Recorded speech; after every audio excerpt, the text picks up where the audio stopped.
Welcome to GOAT James Kingdom, where basketball lives forever. Here in GOAT James Kingdom, we attack the GOAT debate head on, where we challenge all Michael Jordan fans and all LeBron detractors to who is the GOAT of basketball. You can catch us every Sunday noon Eastern Time, right here on the GOAT James Kingdom channel, for the GOAT James Kingdom show with B-Lee and Ajani. Also, we go live Friday nights with the Friday Night Exposure with the Exposer, where you catch special shows and content as a GOAT James Kingdom follower and subscriber. Also, check out the GOAT James Kingdom membership, where you can get exclusive content.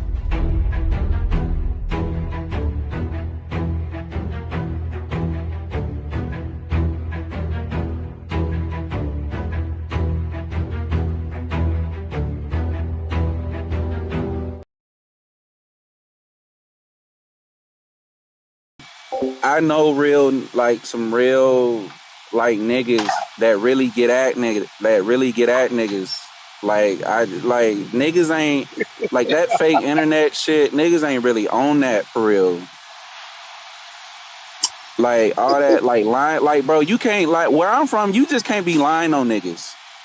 Like that'll get you fucked up. Yeah, but on the internet, everybody just lying on there. Like that's weird. Like, that's not cool. Like, you will die. Like, niggas will kill you for lying on them.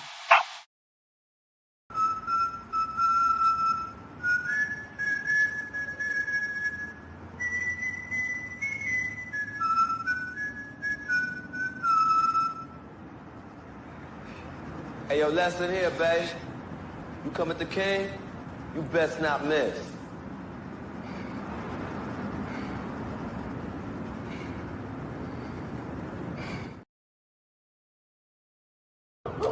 Omar. Yeah. Omar coming, yo. Omar coming, yo. Omar coming. Come on. Get out of here, yo. Omar coming. Put that shit down. Say Omar coming, yo. Yeah. Yeah. Peace and blessings, y'all. Welcome to Friday Night Exposure. It's your boy, Ajani the Exposer. Bringing all the noise, best show on YouTube. The Zesty's light frontin', but y'all know what to do. Just hit that like button. Check out GJK membership, by the way. And check in every Friday, I got a lot to say. Too many lies needing to be exposed. Too many guys needed to be disposed. Stacking up the foes, I know how I treat them. Friday night after Friday night, just another master teaching. Providing stats, accolades, and achievements. Real information that be having Zesty Jeffries tweaking. If they decide they wanna bug out, no worries. That's why we had a 94 dugout. That's what you get, coming up with nonsense. Zesty Jeffrey logic, it's safe in the comments. Friday night, just tap in. The best show live is happening. We start at 9 o'clock, so be cool. It's Friday, you don't have a job and you don't have shit to do. And I'm challenging it. It is the challenge. I want this 20v1. Shout out to GJK members and FIOF. You know what that means? Fuck your feelings for those who can't read. The most dangerous collaboration on the net. Ain't no exaggeration on LeBron is no longer a flex. Shutting down all Zesty Jeffries, they fear the exposer. We go live every Friday, none of them show up. So run and tell them all, GJK is live. And we'll show you unexposed Zesty Jeffrey every time. Y'all know what to do. Hit that like button. Subscribe and become a GJK member where Zesty Jeffrey Cemetery resides. Friday night, just tap in. The best show live is happening. We start at 9 o'clock, so be cool. It's Friday, you don't have a job and you don't have shit to do. Sorry, bro. Who the hell is this? I'm the type of nigga stand on business, nigga. One man arm against 50, nigga. Welcome to GOAT James Kingdom. Welcome. I am Ajani the Exposer, and y'all have now been exposed by the Exposer. I appreciate it. Peace and blessings, y'all. Welcome to another Friday Night Exposure with the Exposer. I'm your boy Ajani the Exposer, coming live and direct straight off the GOAT James Kingdom platform. There's no need to introduce nothing other than how great we are as content creators here. As you can clearly see, we are shaking up the basketball world, and basketball season hasn't even started yet. And tonight, I'm fully energized because my boy Tyler Hero just got hurt. I just found out we're going to miss him for the next 8 weeks. So all my frustration, all my anger and pain as a basketball fan is going to be basically placed on all you Zesty Jeffries today. For a perfect stream, to a perfect live stream. But before we get to that, let me give some shout out to some GJK members in the building, as y'all are always in here representing to the fullest. Shout out to my boy Jason Jackson. Yeah, you need your popcorn tonight, brother. It's about to be a fun night. We about to have a blast up in this piece. That's what it's about to be. Shout out to you, Marcus, in the building. Peace and blessings. You know, Zero's in here. Juan Boy's in the building. Shout out to Juan Boy. All right, my boy Twin Man, always showing love. Lamar Jack, peace and blessings. Yes, salute to you. Twain Gantz, always in the building, representing for the GJK members as well. So shout out to all of y'all, man. Again, shout out to everybody who's also watching us on FYF Sports Debate as well. You know, we're live on FYF Sports Debate. Shout out to Lamont and everybody there. You want me to turn my mic up? My mic need to be turned up. Let me know if I need to turn my mic up. Let me see here. Let me turn my mic on. Y'all can hear me better now? Let me see now. Y'all can hear me better now? Y'all can hear me better? Y'all can hear me better? Y'all can hear me better? Let me know if y'all can hear me better, man. What's good, man? Let's have some fun here tonight. So, tonight's show is going to be about Kobe Bryant and LeBron James, because we always hear about how Kobe was able to beat the Spurs during the 2000s and LeBron wasn't able to do it. We know LeBron got swept in the finals in 07, and we know Kobe the next year actually beat the Spurs to go on to make the NBA finals in 2008, right? And a lot of the Zesty Beans love to use that and say, well, this is evidence of how Kobe is a better basketball player. But again, they never break down the game. They always talk about these little tidbits about Kobe's footwork, Kobe's off-ball action, his mid-range shooting. LeBron can't shoot. LeBron got no footwork. LeBron has no post-game, can't turn his back. It's the LeBron system. All the same nonsense we hear all the time from these fake basketball fans who can't really explain the game. But here at GOAT James Kingdom, we're gonna talk about it with what all Zesty Beans love to do, which is with film, supposedly the eye test, the skill talk. Forget all the stats. Let's watch what the film say. And I want to show y'all, just like I did for 2009, how teams do not guard LeBron James the same way they guard everybody else. You have to guard LeBron James specifically a different way, especially back then. He was the only player getting guarded the way LeBron James was getting guarded, and it started with that 2007 NBA Finals. So we're gonna have a conversation about that. So shout out to everybody who's in the comments already. Peace and blessings to all y'all, man. I see all y'all representing here. Mom writes in the building. Peace and blessings. All right, so y'all say I'm good, right? Everybody says I'm good. Perfect. All right. Shout out to my boy Enki in the building. We about to have some fun. I'm going to drop the link very shortly here because we already know the Zesty Beans might flag tonight's show once we start showing film. You know how they love to do that. You know how they love to flag GOAT James Kingdom. You see they trying to put an assassin hit on your boy.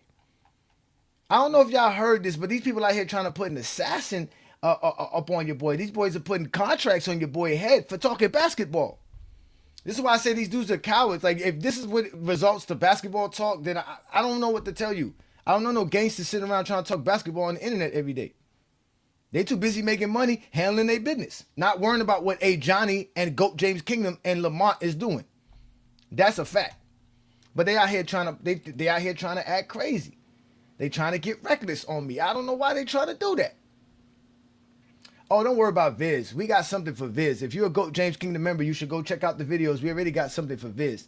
He's lucky that I've been having to take care of some other folks. Meanwhile, you know, don't worry. His time is coming. We all know Viz is one of those type of dudes. You know what I'm saying? So we're gonna have a great show. We're gonna talk about the game of basketball. That's what we're gonna do. Yeah, Fluent was another one that got to get exposed. Again, yeah, he jumped the line for Viz. You know, Viz is a special ed student. We don't want to really abuse people that have disabilities mentally. So we want to be a little bit cautious on how we treat Viz, right? Now, Chill, no, not Chill Time. I'm sorry, apologize, Chill. But my boy Sports Fluent, that's a whole nother discussion.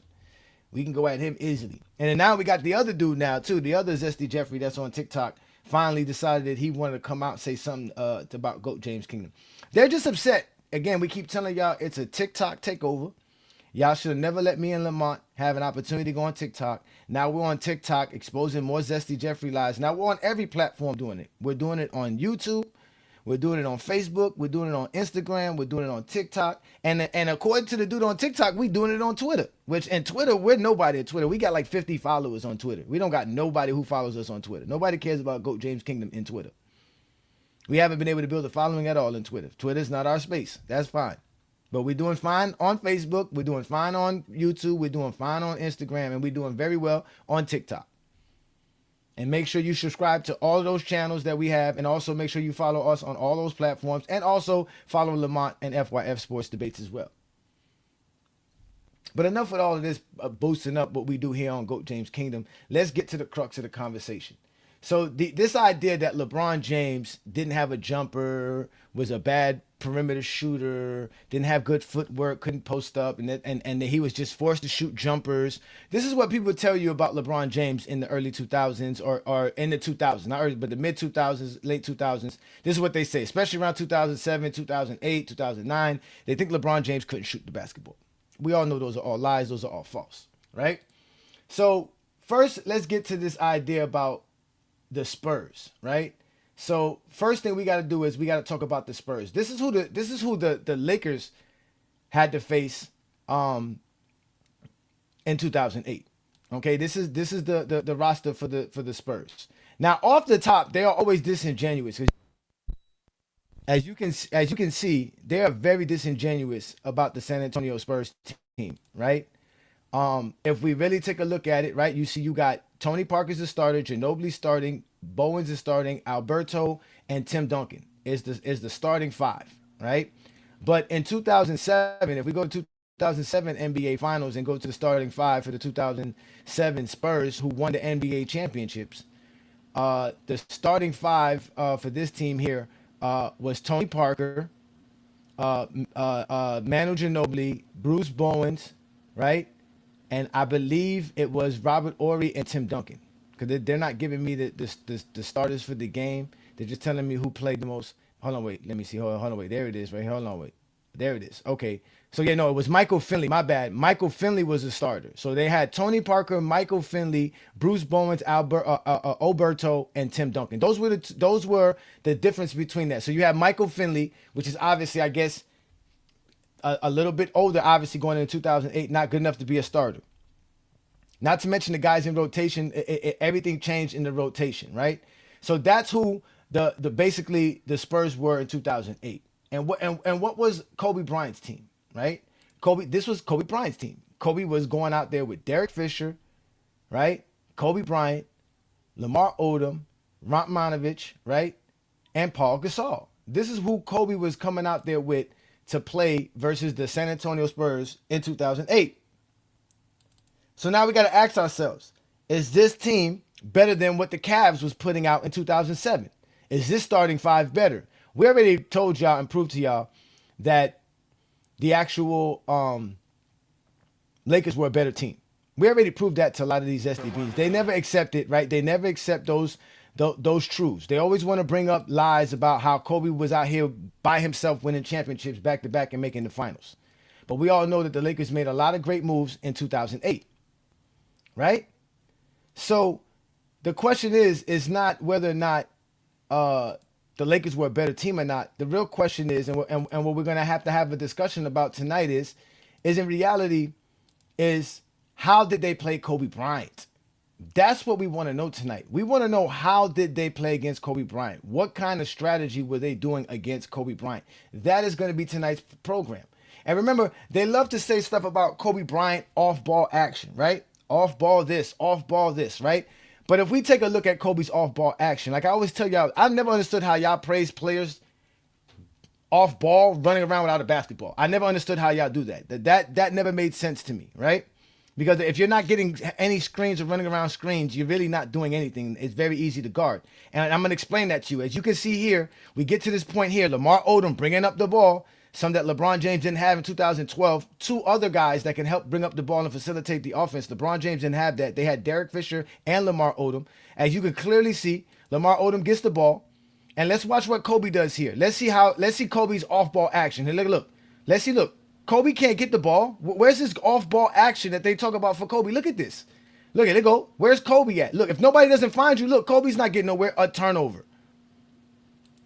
So all this talk about Kobe's off-ball action, none of that matters if you're not getting screens. You're not going to detach yourself from any defender in the NBA if you're not getting screens. You can run all you want to without a basketball. Somebody's going to stay on top of you. That's just great defense by Bruce Bowens. Nobody's taking that away from Bruce Bowens. But there's a lot of defenders who can do that. So for Kobe to get open off ball and be this off ball impact player, he has to run around screens. He has to run around screens that Paul Gasol, Andrew Bynum, or Lamar Odom are giving for him, or Romanovich are giving for him. He's not that great off ball action. Again, off ball action is a bunch of nonsense that Zesty Beans created for Stephen Curry, and now they're trying to use it for Kobe Bryant. I don't know what off ball action is they talking about. Because if we keep going into the game, we're going to see more action of Kobe Bryant playing off the ball and not getting any screens and not getting open, and nobody can find him and get him the ball. Here we go again. Look, they try to get him the ball, another turnover. Because he's not open.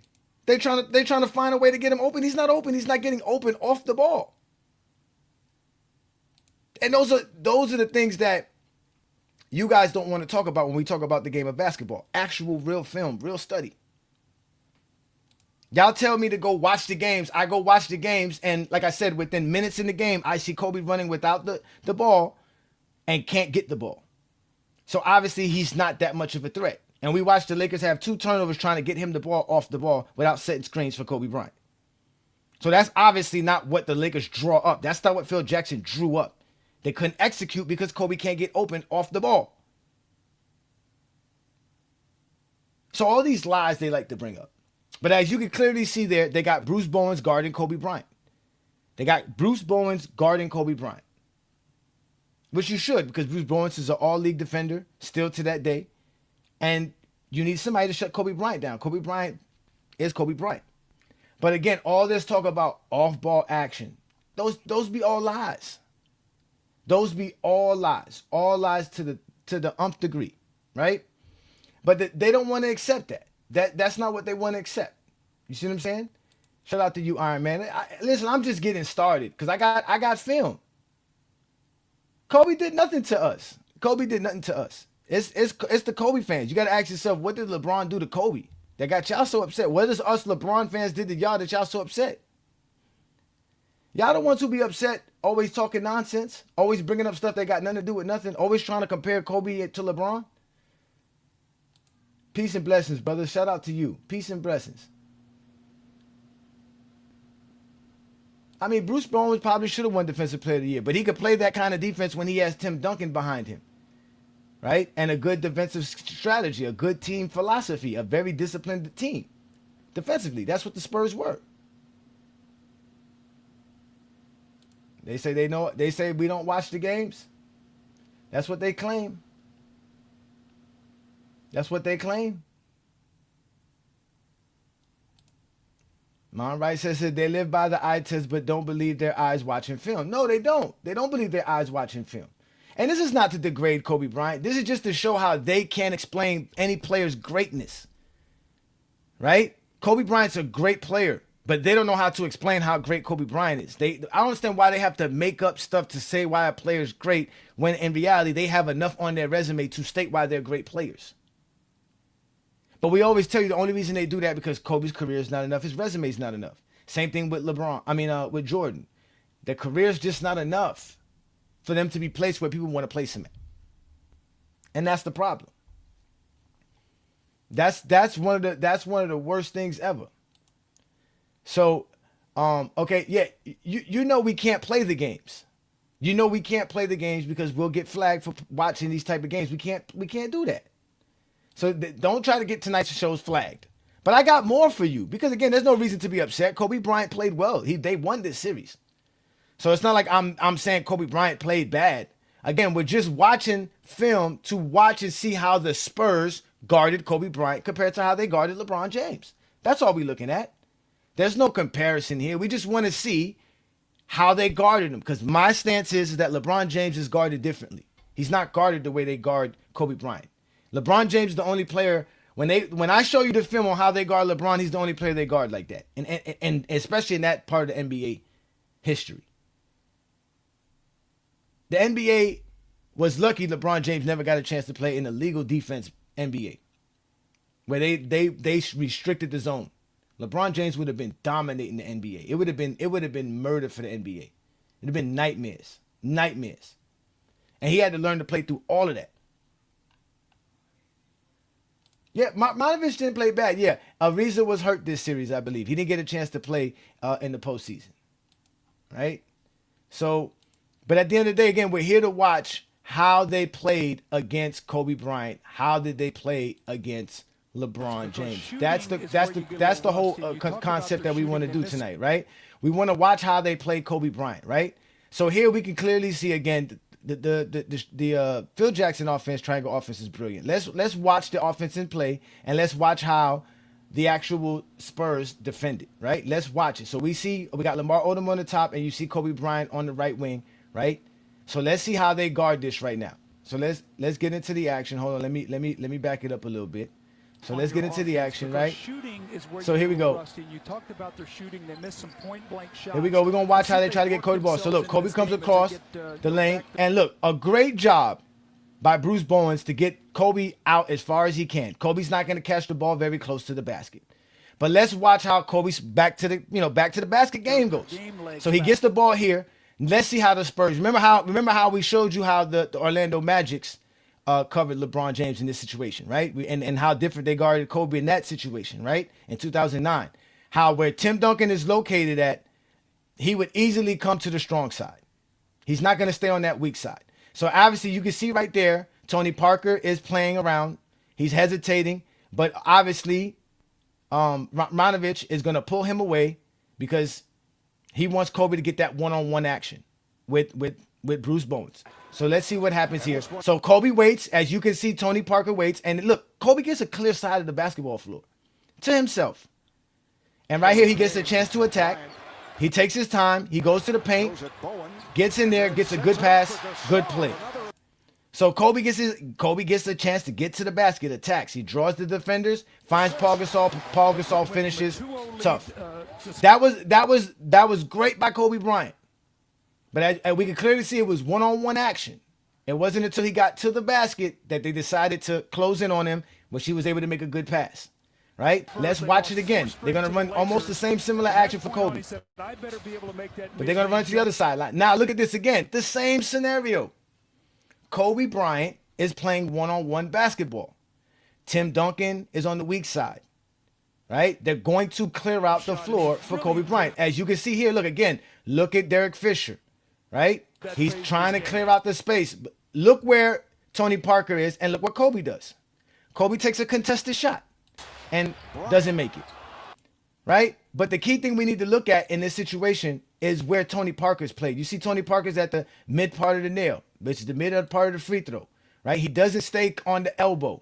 He doesn't cut off the lane for Kobe Bryant. He leaves Kobe Bryant one-on-one with Bruce Bowen, and Kobe decides to pull up, like y'all say, that's what LeBron should do. Pull up and take a mid-range contested jumper. That's what Kobe did. That's the mid-range jumper that they want LeBron to take. They want LeBron to shoot these mid-range jumpers. That's what they want LeBron to do. You see Kobe shot it. He missed it, right? These are the type of actions that we were watching them play. But again, you see it's still one-on-one basketball, him and Bruce Bowens. Bruce Bowens playing solid defense. Nobody's saying otherwise. He is playing solid defense. He really is.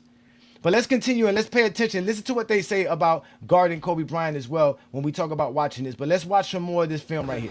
Fits well into this San Antonio scheme of things defensively, as well as making that little jump shot. So here we go. Look, to get the ball to Kobe again. Look, again, Kobe gets the ball and Kobe realizes I got to attack. For some reason, he gets on the left side. He decides to attack. Kobe goes baseline. Boom. Tries to find an open man. Doesn't find anybody. Tries to relocate. Boom. But now look, he finds an open man. Good job by Lamar Odom. So that's great action. That's what LeBron didn't have. He didn't have a player where he could dump the ball off on and they can just make a quick basket in the paint. He didn't have something like that. For some reason, Elgauskas and all these dudes were bobbling balls in the paint and missing shots at the paint, or letting Tim Duncan block them, or Alberto block them, or Elson block them. But obviously you can see, and in this game, Marjanovic was hitting all kind of wide open jumpers that they were leaving him open and he was hitting them. And then also on top of that, like I said, they got Lamar Odom who can bring the ball up the floor, and Lamar Odom can do things like that. Lamar Odom is 6'10", 6'11", small forward. The Spurs don't got nobody to guard him at that position. So he's able to have that. That's what Kobe's able to have when Kobe can't find his shot and Kobe can't do his thing. The Lakers' offense and system and the players around him could easily supplement that. And mind you, they're still losing this game when we're watching what we're watching. And Kobe's not having a good game to start off as well. He's making good passes. We've seen him make a couple of good passes for an assist. So let's keep watching it here. Look where Kobe's at. See? Look at that. Kobe has to pass, off ball, another turnover. There goes another off ball turnover trying to get Kobe the ball on off ball movement that they claim Kobe's elite at.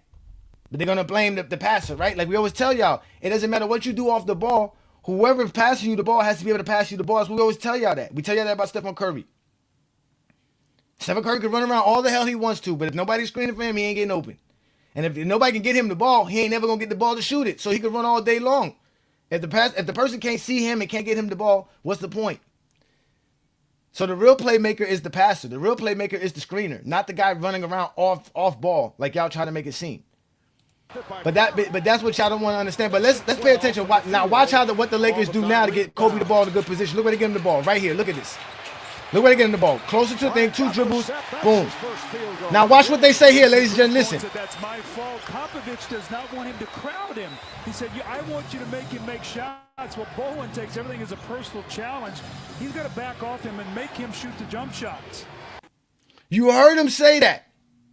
That's Doug Collins saying that the game plan for the Spurs was to let Kobe shoot. That this play right here by Bruce Bowens was not what he was supposed to do. He was not supposed to play up on Kobe like this. He was not supposed to give Kobe this space. From the field. He was supposed to give Kobe the jump shot, but the Lakers did a smart job. Now look where Kobe gets the ball. Now that's the different strategies. They saw they were having trouble getting Kobe the ball on the wing on the isolation. So where do they get him the ball? In the nail, in quick action for Kobe to make a quick move. And Kobe does a quick move right here. Boom. Quick move. Reads the defense. Gets right to the paint. 2 dribbles. And gets a nice little layup. But watch what they say here. Pay attention again to what they say here. Popovich does not want him to crowd him. He said, I want you to make him make shots. Well, Bowen takes everything as a personal challenge. He's got to back off him and make him shoot the jump shots.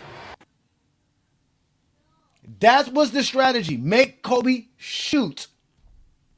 That's what they claimed that they were doing to LeBron James. Make LeBron James shoot. That's why I say these dudes don't watch film. They don't watch film because they don't know basketball. They don't know basketball. It's obvious you don't want Kobe Bryant getting to the basket because Kobe Bryant can finish well. You don't want him getting to the basket. You'd rather Kobe Bryant take his 40% mid-range jump shot and when contested even worse at a percentage than letting Kobe get to the basket at 62, 63%. That's called smart basketball, the defensive strategy. Shoot that jumper. We keep telling y'all a 40 or whatever, of 18-foot jumper at 40% is not efficient basketball. But y'all don't like to hear those conversations. But as you can clearly see, they guard Kobe Bryant one-on-one with just Bruce Bowens. They don't play a zone against him. They don't have an intricate zone. They're not playing a box on him and one. They don't do stuff like that for Kobe Bryant because Kobe Bryant, for one, is not going to really make too much of a pass, and he's going to take contested shots. He's not going to get around the defender as much as LeBron James is. He's not going to dominate and find the right person, do all the stuff that you don't need a player to do to control the tempo of the floor, like they say, the quote-unquote LeBron system. But y'all can get mad all y'all want to. Y'all said go get the film. We looking at the film. Yep, Kobe could go left. Kobe can go left. I'm here. I told you, man. I'm upset, man. My boy Tyler Hero, man. I don't got Tyler Hero for the first 2 months of the season. What am I going to do? Tyler Hero's not coming back to like what, Christmas? And by then, like, what is my heat going to be? Yeah, the Lakers did win 4-1 because the Lakers had a very good team. We talked about that. The Lakers team was very, very good. And the Spurs team wasn't as good as they were the year before. And that's fine. We're not here to compare the series. We're here to look at how they guarded each individual player. That's what we're here to look at. We're not here to look at nothing else. Y'all just want to sit here and just talk about nothing. Watch film. I'm giving y'all the film. Soon I'm gonna give you LeBron. Y'all gonna love it because y'all say go watch 2007, 2011. We're gonna bring the film. That's all I do is bring film and hope that I don't get flagged or the stream don't get shut down because you zesty beans get upset, mad because LeBron can shoot. Yep, this film is for educational purposes only. Shout out to you, Mon Wright, for letting them know. It's only for educational purposes only. That's all it's for. That's all it's for. Don't get mad at me again because I'm out here holding it down for real basketball fans who like to talk the game of basketball. When the basketball season starts, we can end this conversation. LeBron's the GOAT. Y'all cannot out-debate me on the GOAT debate. It's a wrap for all the Zesty Jeffries. I can't get a 20v1. How easy would it be to cook me if there's 20 other people to help you, 19 other people to help you? You don't even have to do much if it's that easy. But y'all don't want that embarrassment for the Zesty Beans and the Zesty Jeffries. Y'all don't want that. Y'all don't want the troubles. That's right. They don't even know why they got Jordan over Kobe. I'm about to start making a bias list just to be biased, just like off of like no stats, just off of what I talk about, just what I want to talk about when I talk about a player. And I'm gonna have Kobe ahead of Mike if I do that. I have Kobe ahead of Mike if I do that for sure. But like I said, y'all see the film. Y'all see how they played Kobe Bryant. Now, Kobe Bryant did go ham that series. If I'm correct, I think Kobe Bryant averaged 30 points per game during those 5 games and played very well. The Lakers obviously, blew out the Spurs and made it to the NBA Finals versus the Boston Celtics, which we could also do that as well. That's actually would probably even be better film to watch how the 2008 Celtics played against LeBron versus how they played against Kobe. That would also be another great film because we all know Kobe got his behind kicked against Boston as well. He let Paul Pierce just dominate him in that series, win a Finals MVP on him, right? And then, obviously LeBron took them 7 games, fought hard versus them, but it just didn't go well. Just didn't go well. He just didn't have enough. Again, the Cavaliers didn't make no adjustments going in from 07 to 08. They just went in with the same squad. So, but again, that's the crux of tonight's program. Tonight's program is about how they guarded Kobe Bryant compared to how they guarded LeBron James, because this is the context in basketball that we need to be discussing for Zesty Jeffries and Zesty Beans, to not talk the stats and accolades, because Kobe don't have the stats and accolades to be better than LeBron. So they want to talk about how great in his performances. So we got to look at how they're guarding them, right? It's no similar to what y'all do with Barry Sanders and Emmitt Smith, right? Y'all don't claim Emmitt Smith is better than Barry Sanders because of what? Emmitt Smith had a better line. He was able to do more. How teams were affected in guarding the Dallas Cowboys compared to how they were guarding the Detroit, right? Y'all love to bring that up. Same thing with Mike. Y'all love to say that Mike had no help, so he had to score 30 to 35 points per game and dominate the game of basketball because everything was on him and everything was actually built to stop him. So it's the same thing. How did the Spurs play Kobe? Did they build everything to stop Kobe Bryant, or did they have to worry about the Lamar Odoms and the Paul Gasols and the Derek Fishers and the Ratmanovich, right? And the other guys that were coming off of the bench for the 2008 Lakers? Compared to, are you going to worry about Boobie Gibson? Are you going to really worry about basically a hobbling Larry Hughes, who only played a game and a half, right? Are you going to really worry about Darnell Marshall? You're going to really worry about Varejao Ilgauskas? These are things that we have to discuss, because you guys can't talk the game of basketball in the sense of stats and accolades. So we're going to discuss strategy, coaching, implementing game plans, executing game plans. This is even a deeper aspect of the game of basketball that y'all claim Ajani can't talk. But I'm not going to talk about it as much as I want to talk about it. I'm going to let the film speak for me, because that's all I'm here to do. I'm only here to provide actual facts, ladies and gentlemen. This is the Friday Night Exposure with the Exposer. All I do is bring exposure to all Zesty Jeffries and Zesty Bean logic.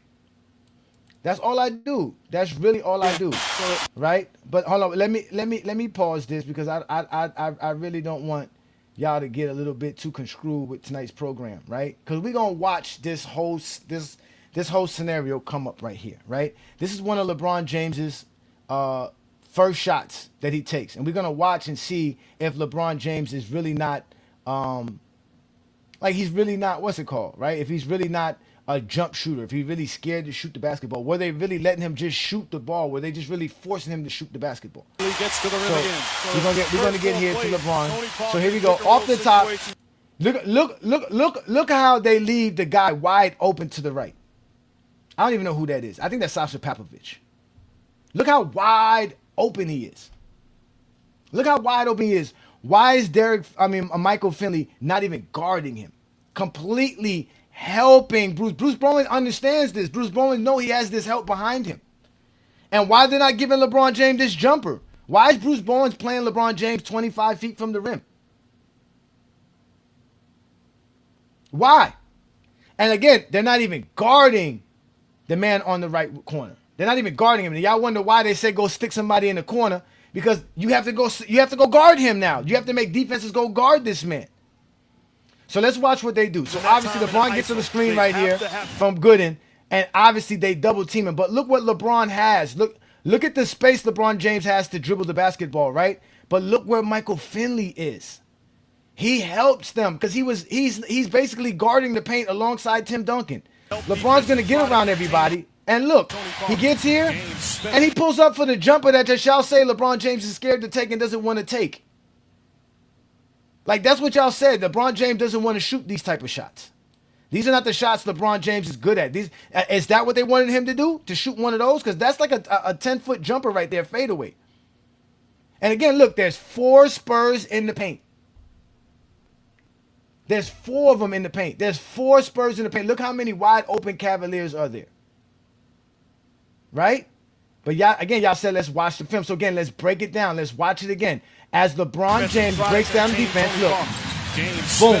The fall away. He loves that shot. Mike Breen said he loves that shot. That's a shot that he loves to take. Why is the Spurs giving LeBron James a shot he loves taking? I thought they were making him shoot jumpers. Like, that's what y'all be telling me, that they're making him shoot jumpers. And don't say, oh, he missed it, Ajani. We start Kobe missed a mid-range jumper. Deeper, though. At least LeBron James close to the basket, and he was defended. Again, there was 4 guys in LeBron James' way when he's trying to get to this basket. If we look at it again, there's 4 guys there in the paint. There's 4 Spurs in the paint. Where's Ilgauskas doing? What is Drew Gooden doing? Why is nobody getting open? Again, he doesn't have a Lamar Odom. He doesn't have a Pau Gasol. He doesn't have a Derek Fisher. He doesn't have a Ratmanovich, at least. A Ratmanovich will at least be helping him out. Do something. I mean, like, that's okay. And like I said, LeBron James right now is about 12 feet from the rim. He gets close enough to take this shot. Look, boom. The fall away. Okay, boom. He missed that shot. He say, but he loves that shot. So obviously, LeBron James is shooting the basketball. Against Larry Hughes, but for Cleveland, he's in right? He obviously loves that shot. Right? He loves that shot. Here we go. Now they're going to try to post up LeBron. Here we go. They get the ball to LeBron in the post, right? Remember we were talking about where Tony Parker was at when he was guarding Ratmanovich and Kobe had the ball in the post, right? Let's watch what Tony Parker does. Look where Tony Parker stays. Look, Tony Parker never leaves the elbow. So he doesn't give LeBron James, and obviously he has Alberto, who was right there as well, and LeBron James sees that, and look at Tim Duncan already knowing what to do. LeBron James attacks it, and LeBron James' second shot is in the paint again. He gets it blocked by Tim Duncan. Great block shot by Tim Duncan. But that could have been a foul called on Bruce Bowen as well. So LeBron James gets the first shot blocked. He comes back out, shot clock running down, and he has to pull up for a three-pointer, which he misses. So LeBron's first 3 shots, 2 of them are basically close to the rim or in the paint, and the one shot was an offensive rebound that he was able to have to pull out and shoot a three-pointer with. And mind you, they don't even secure the rebound here. They don't even secure it. So here we go again. LeBron James, right? Coming off a screen and roll. There is Tim Duncan right there in his face. LeBron James picks up his dribble, get the ball back. Now let's look at how they play defense on LeBron James. Look at Manu Ginobili. As soon as LeBron James catches the ball, Manu Ginobili is playing in the zone. Let's continue. Here we go again. Now watch this. Look at the Spurs defense. They're in a 2-3 zone. Basically a 2-3 zone. Look. Bruce Bowen is going to tap out. He's going to tap his man, tag his man, and they're telling them, look, go over there. LeBron takes that same jumper Kobe took, but he missed it. So obviously, LeBron James is doing what y'all said that he should do, take jump shots, because that's what they're giving him, right? The defense is not allowing LeBron James to get to the paint. He just went to the paint twice and met 4 guys. So now he says, I'm going to shoot the ball. And he takes his shot. But everybody's worried about LeBron James. Exactly what Iron Man said. They're all looking at LeBron James. They're communicating too on what to do. When you see this position right here, when we're looking at these dudes right here, when LeBron James is right here, when LeBron James is dribbling right here, he's reading the defense. Look, he sees Alberto. There's 3 defenders already in the paint. I thought y'all said nobody could stay in the paint. There's 3 defenders in the paint. And remember we were talking about where at the top of the nail, look where he's at. Look how close he is to LeBron. But they're leaving 2 guys wide open. So look at this. So LeBron tries to attack, and obviously attack Tim Duncan. Tim Duncan's going to give him the space. LeBron takes this jumper. But look how many people are already in the paint. There's already 3 Spurs in the paint. Already. So he pulls that up and he misses it. Okay. All right. I know y'all got something to say about that.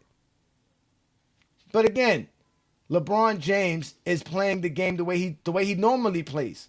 And they even mentioned it here too. He was 3 of 13 to start off the game in game 6. So here we go again. They're going to try to get the ball to LeBron James. They're going to look. Here we go. They get the ball to, and they run a horrible offense too. Look at this. There's no offense running. There's no action. Look, pick and roll. LeBron James try to go baseline. Look, they double team LeBron James instantly in the pick and roll, like they said they're going to do, leaving Elgauskas open because he don't got no Paul Gasol. He don't got no Lamar Odom, no Rachmanovich. He got bum-ass Elgauskas. Look, swing the ball, no action, no nothing. But obviously here, Popovich, I think Popovich, oh no, look, another block shot by Tim Duncan. Like, I mean, like, all we do is sit here and talk the game of basketball, and y'all have the nerve to say GOAT James Kingdom doesn't talk basketball. Like, you guys are the worst of the worst, bro. LeBron James at 22 years old, 23 years old is something nobody ever saw before. They had to guard LeBron James differently. You can't just let LeBron James go one-on-one versus anybody. That's what the Detroit Pistons did, and they even mentioned that in the game. The Detroit Pistons just kept playing LeBron James one-on-one. They just kept playing LeBron one-on-one action. And LeBron James was dominating them, hitting jumpers, getting to the basket, doing all kinds of stuff. Fadeaways, spin, turnaround, jumpers, all kind of stuff, bruh. Because he gets into his motion, y'all not going to be able to stop him. So let's continue this, because I want to put the link up for y'all so I can hear some excuses from the Zesty Beans, right? So let's begin this, right? So here we go again. Let's watch the sets that they run for LeBron James. Here we go. They got LeBron James again. LeBron James has the ball on the left side. They're going to try to run some actions for LeBron James. Here we go. Look, now LeBron James is posting up. They find a way to get LeBron James posting up. They're going to let everybody run through. Right? Now look, the man that runs through, look at LeBron's man run to the corner and look where Jack Vaughn is playing. Look at that. Jack Vaughn is just left him. Just said, yo, I'm not even going to guard him. Look. And then now they go double team LeBron. Ball kicked by Ginobili. Look how they guard LeBron. Look again, let's watch this action again. They're going to get LeBron in the post. And when LeBron gets the ball in the post, they're going to run Boobie Gibson through, right? But look where Jack Vaughn stays. Right there, LeBron would attack, but he can't attack. There's already 2 Spurs in the paint. Y'all said there was never nobody in the paint. After 2004, legal defense, 3 seconds, da-da-da-da. Look at this, 2 dudes in the paint. LeBron can't do nothing right now. He has to wait. And then when he waits to go action, look, they double team. And then he tries to make the pass to the wide open man, but it was a kickball. Again, just to correct your Ori with the 3 with the Lakers and 1 with the Spurs, trying to make it his 2nd with San Antonio. If you look at the defense from the Spurs, Ginobili running at LeBron James. They're not allowing him to dance single-handedly against Bruce Bowen. They are forcing him to give up the basketball. And fresh off the bench, Daniel Gibson knocks it down. And that's what they need Boobie Gibson for, because Boobie Gibson can shoot. He's a good catch and shoot guy. But you heard what he just said. They're not letting LeBron James go one-on-one with Bruce Bowens.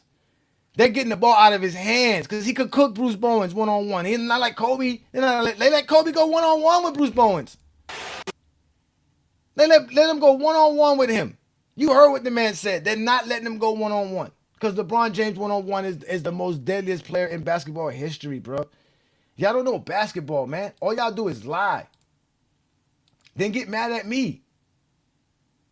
I mean, I got dudes so upset with me that these motherfuckers really want to come out here and put a hit on you, boy. I know some real niggas that really get at niggas. Like niggas ain't like that fake internet shit. Niggas ain't really on that for real. Like all that lying, bro, you can't where I'm from, you just can't be lying on niggas. Like that'll get you fucked up. Yeah, but on the internet, everybody just lying on there. Like that's weird. Like that's not cool. Like you will die. Like niggas will kill you for lying on them. These pussy niggas trying to put money on my head. Go get your refund, motherfucker. I ain't dead. I'm the diamond in the dirt that ain't been found. Y'all motherfuckers is really crazy, man. Y'all really think that I'm that dude that y'all can come play with? I would love to see it happen, bro. I didn't survive 40-some years of my life being stupid and scared.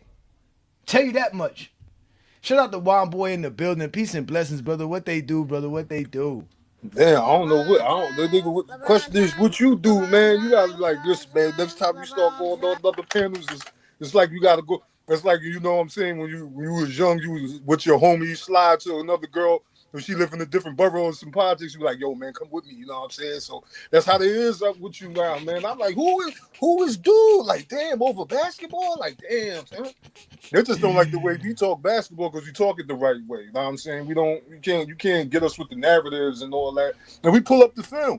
Everybody keep arguing with us because we pull up the film. Like we pull the film. We got film. That's it. I mean, we got film. At the end of the day, if you really hurt by anything I say, ladies and gentlemen, we got a perfect situation for you. Just go ahead and check out this number. Have you been exposed by the exposer? Then you may be eligible for emotional damage compensation. Call 1-800-ZESTY now. That's for sure. That is for sure. So what do you think of that film and my breakdown of that film there, Juan Boy? Like, damn, son. Like, I ain't gonna lie, man. As much as I love Kobe, man, it's when I'm watching the film, you know what I'm saying? It's like, all right, you see a lot of instances he's not being double teamed. You know what I'm saying? Like you said, they don't want Kobe to get to the rack. You know what I'm saying? So like, we're gonna let you shoot these jumpers. And you know what I'm saying? If you hit him, you hit him. If you don't, you don't. And just to see that the way they're playing him, you know what I'm saying? Like, they got to get him the ball to where, you know, he's closer to the basket, as opposed to trying to make a move one-on-one and just live off of jump shots. And I'm glad you pulled this up. And I was saying you probably be able to pull it up because it was on TNT. So you know TNT games don't get flagged. Yeah, for the LeBron, for the Laker games, I could probably play more Laker game stuff because it is TNT. But I still don't want to play around because that's the Kobe fans. They get upset. And they're gonna pull the plug on me, man, like they did last time, bro. They get very angry. Watch this one right now. Watch. SFM, peace and blessings, brother. Thank you for joining another Friday Night Exposure with the Exposer. We're here watching film on Kobe Bryant and LeBron James being guarded by the Spurs between 07 and 08. Did you get a chance to watch the film and my breakdown of it?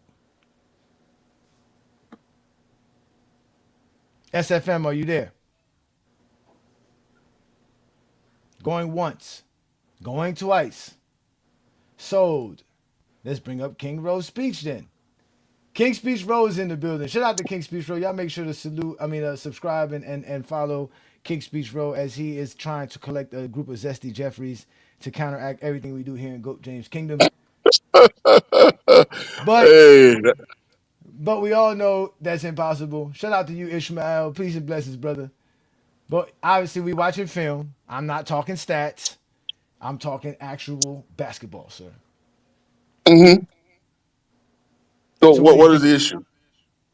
I don't know. What is the issue? Issue it. You tell me what the issue I is. mean, as I see everything, LeBron draws a lot of double teams.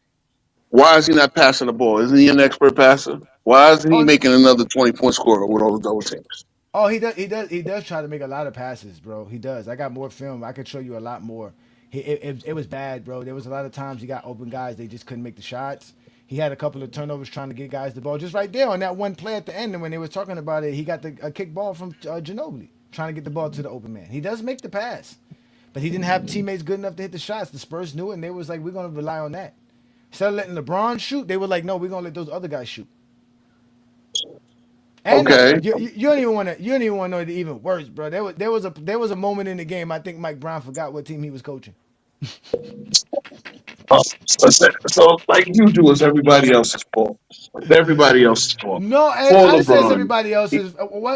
Why does it have to be anybody's fault? That's just an explanation of what's happening. There's nobody to be blamed here. Why it has to be somebody's fault? You just said Mike Brown didn't know who he was coaching. I said there was a point in time when I was watching this game that something happened, and I'm like, why is Mike Brown clapping? This is not a moment where you're supposed to be clapping. There's nothing's going good for you. I'm watching this game. I'm like, yo, there's nothing going good for your team right now. And at this moment right now, you shouldn't be clapping. But he was clapping because he forgot. Because it was a good defensive play by the Spurs. And he was happy that the Spurs did a play. He forgot he was coaching the Cavaliers. I'm telling you, bro. I can show it to you if you really want to see it, bro. I can show So it in to other you, words, bro. he recognized real. See, his team was a defensive team, right? So y'all needed to win a couple of games, and this is what we keep saying. If LeBron had played better personally, if he had more IQ, if he was a Magic Johnson type, the Spurs would have won at least. I mean, the Cavs would have won at least a couple of games, bro. See, look, I'm a Magic Johnson fan. You draw the double team, someone's open. Period. Like, come on, bro. Fabricio Alberto is your center. You mean to tell me you can't find a seam on that? There's nothing in the film that showed me, oh my God, the Spurs were just masterful. See, when you look again, you're comparing it to Kobe, who's been in this triangle system where it's about moving the ball extra times. They've won already 3 championships and they're on their way to a 4th. And that's the difference. LeBron knows how to play one way. We keep telling you this.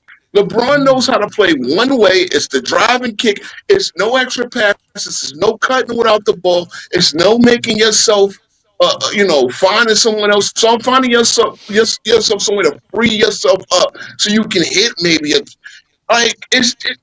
look. How At the is end he of the supposed day, to free himself up? How is he supposed to free himself up? They got him the ball in the post. They got him the ball in the wing. no one else can handle. Like they had plenty of people handle the basketball. LeBron wasn't handling the ball there. Where did you saw LeBron handling the ball at? Where did you see LeBron James maintaining plenty of plays? There was Larry Hughes bringing the ball up right there, bro. There was no plays with LeBron. There was one time Well, LeBron James brought the ball up. we know Hughes was diminished. He tore his plantar fascia in that playoff Exactly. run. But even when he got off the floor, they weren't giving to LeBron the whole time. LeBron was playing off the ball a lot.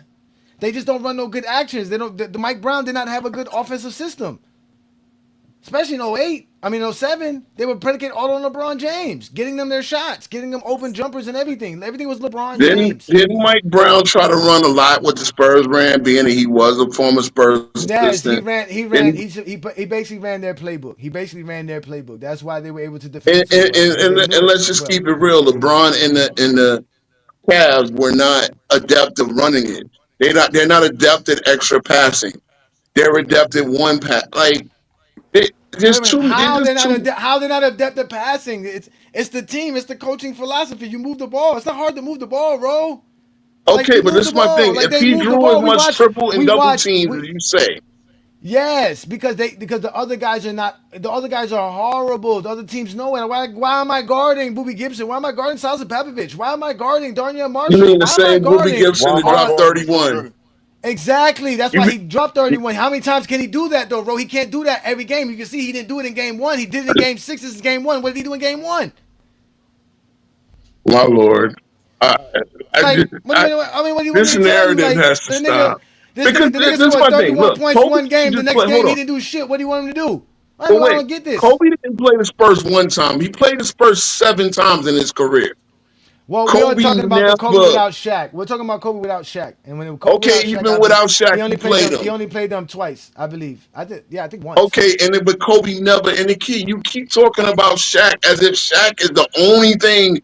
Like, bro, they were defensive battles where Kobe had his 31 against the Wait a minute. Spurs. Wait a minute. You just said that guys who get triple team, double team should make it easier for other guys so they can score. That's what Shaq did.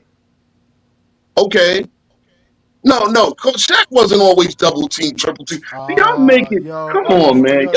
This guy really said guys was out here playing Shaq 1-on-1.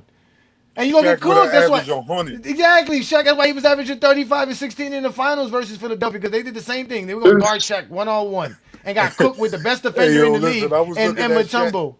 I was looking at Shaq numbers. I think it was for the 2000 finals. I don't think he scored no less than 30 in them. Like, you can't King play Row Shaq lying. 1-on-1. All King Row is saying is make the pass.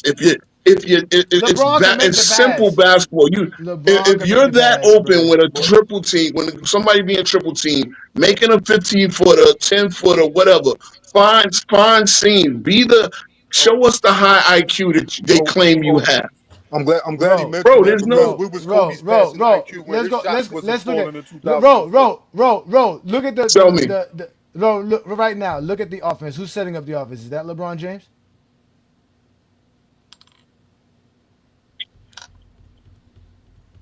Oh, you can't see. You got the phone. I clearly it's number one. Number one is not LeBron James. He has the ball. That's he's setting up the offense. Number one is Booby. So exactly. Booby can handle the rock. Okay, that's what I'm trying to explain to you. So LeBron James is dependent on Boobie Gibson to get him open. Why I told you before, Kobe had Lamar Odom and Derek Fisher setting up the Lakers offense for him. Okay. Not to mention he has Paul Gasol, who's great at passing the ball in the post, right? Setting screens, getting guys open, all kinds of crazy stuff. So let's watch, like you say, LeBron James supposedly not finding open man. Look, what offense are they running? Look, what offense is this? Look. This is the offense they run. This is the set. Look, fuck it. Look, LeBron. Here you go. Just get the ball to LeBron. Just give it to LeBron with 9 seconds left on. Wait. Bro, they're giving him the ball with 9 seconds left on the shot clock, sir. Guys get it in the NBA with less than that, and they expect to cook. My thing is, okay, where's LeBron's post game? What? Why can't we get LeBron 1-on-1 with Bowen in the post? We did. We just showed you that. No, you had no post game, bro. We know in 07 he had no post game because in 2011. Don't do that, bro. When I just showed you him in the post just several times before that. I just showed you him in the post, and I showed you how they defended it. How they defended it when it's not 1-on-1. They're playing a zone. You cannot dominate the post versus a zone, bro. That's why nobody dominates this. You can't dominate. Wait. No, you can't dominate the post you cannot. Are you kidding me? You cannot do that. No, you can't. Are you kidding me? So wait. Tim Duncan against. Let's say Tim Duncan played against Syracuse. You mean to tell me Tim Duncan would have had to do what? They play a strict 3-2 in college. If you went to college, you would have known. You would learn how to. You would learn how to post up. Again, you can't ask me the question, bro. Again, you can't post up in the zone. They got men all over you. How you posting up? There's men everywhere. Where are you posting up at? Where? 20 feet from the rim, nigga. That's my basketball 101. If I get you to rock in a post and there's men all over me, guess what? Somebody's open. Bro, why do you think Wilt Chamberlain quit basketball in college? What? Because of the zone. No, because he wanted to get paid. No, because of the zone, bro. He was tired. He went to the Globetrotters. In the zone. Bro, he was tired of playing in the zone because he couldn't get the ball because they were putting 4 or 5. He can't get the ball. I'm not gonna be able to do nothing. You can't get me the ball. I'm a big man. I know this. I used to hate playing in 5-on-5 because I automatically knew they were going to a zone. That means now the only way I can get my shot is if now that's because you can't pass. Wait, see, roll. Pass. I don't have the ball. I don't have the ball, bro. I gotta get the ball first, bro. Like, you don't understand that. I gotta have the ball first for me to pass it out. The only way for me to get the ball is if I'm 15, 20 feet away from the rim. That's no longer posting up. That's why you break down the zone by going to the nail, the middle of the block. That was where I would get the ball from. Now I'm breaking you down But I'm not gonna. If I catch the ball there, I'm not gonna back you down from the free throw line when there's two guards right there that can strip the ball from me, and there's a center standing right there. So let me ask you, Johnny. I'll ask you a question. Who did you model your post game after? Hold on, bro, please, because I know you're about to go on a long ass soliloquy for like 5 minutes. I'll just ask simple questions, Juan boy. Now he was just showing you a play where they got LeBron James the ball with 9 seconds left on the clock. Did it ever cross your mind to think like, damn, why Boobie Gibson ain't trying to get his own bucket? Boobie got a good defender on him. Are you thinking why he's not trying to break his guy down? Who, Jack Vaughn? Jacques Vaughn? Yeah, Jacques Vaughn. Come on, bro. Who really wasn't nothing when he left Kansas. Yeah, let's. Can I see this play out? No. Because I need to understand. I'm gonna show you. You put a lot of emphasis on his teammates, but you're not telling me why Boobie Gibson ain't trying to. If he's passing the ball at 9 seconds left on the clock, what is he just doing with the ball? 9 seconds and an attorney in the NBA, brother. One boy, that's the play. They try to run a play and they couldn't get it to him. At the end of the day, just get LeBron the ball and hope something happens. Let's let Dr. Enki in. Peace, brother. Peace and blessings. Peace, God. You always over here with something in the kitchen. I just wanted to respond to Ro, because sometimes I hear people make these ridiculous arguments about LeBron that like they just seem like they don't have a context in reality. When you're so much more physically dominant and so much more athletic than everybody else, you don't have to rely on the post. The post is what older players rely on once they start to lose the athleticism a little bit, where they can hide and kind of get a breather. LeBron had a great post game, but had no reason to rely on it because he could simply come right up top, grab the ball, and there was not one human on God's green earth that could stop him from going downhill. So there would be no reason for him to kind of like, you're trying to make the comparison between Bron and Kobe or bring this posting in. I just don't even see how the posting is relevant, because Bron was literally unguardable in a way that we've never seen before outside of maybe Shaquille O'Neal, but Shaquille didn't have the mobility. Doc, that's a narrative, right? Because in the end of the day, he performed poorly himself against the Spurs. You talk about a guy that went 2 for 18 in game. So if he's all of that, how does he go 2 for 18 in game one? No. Because y'all don't want to discuss it. We're not talking about stats here. We're talking about how he is being guarded. Facts. You're not you don't want to address the film and the study that we're doing here. You want to twist the frame into something. Our conversation rose about how differently they're being guarded. We show you Kobe try to get post up. We show you Bruce Bowen pushing Kobe out 18, 20 feet from the rim before he could post up, where Kobe has to eventually face him up. Kobe can't get post up, and we showed you them saying they want Kobe shooting the ball. That was the game plan for the Spurs. Kobe got results against the Spurs every time, and LeBron struggled against the Spurs. So at some point, they're not guarding Kobe the same way they're guarding LeBron. Fact. And LeBron had him pushed out 18 feet. And LeBron don't have the help that Kobe has. So that when they're here goes this help excuse. Get the fuck off my show with your bullshit, bro. Never let a nigga speak, bro. Never let a nigga speak, bro. At all. He really doesn't, yo. He does like not nigga just want to just talk, just to complain and lie and cry. Go on your channel with your Zesty Jeffries and lie and cry. He don't know how to dissect the film. He doesn't. Don't come here lying and crying. I'm showing you fucking film. And you sitting here lying and crying. You don't even know about posting up in the zone. You know, any big man knows the zone is the worst thing to fucking play. You can't do nothing but rebound and fucking set screens. Facts. So, hey Johnny, I play point. So when Ro was up here talking about posting up in the zone, only thing you can run against the zone is the big man's going to be literally near the free throw line, middle of the free throw line, to try to break the zone.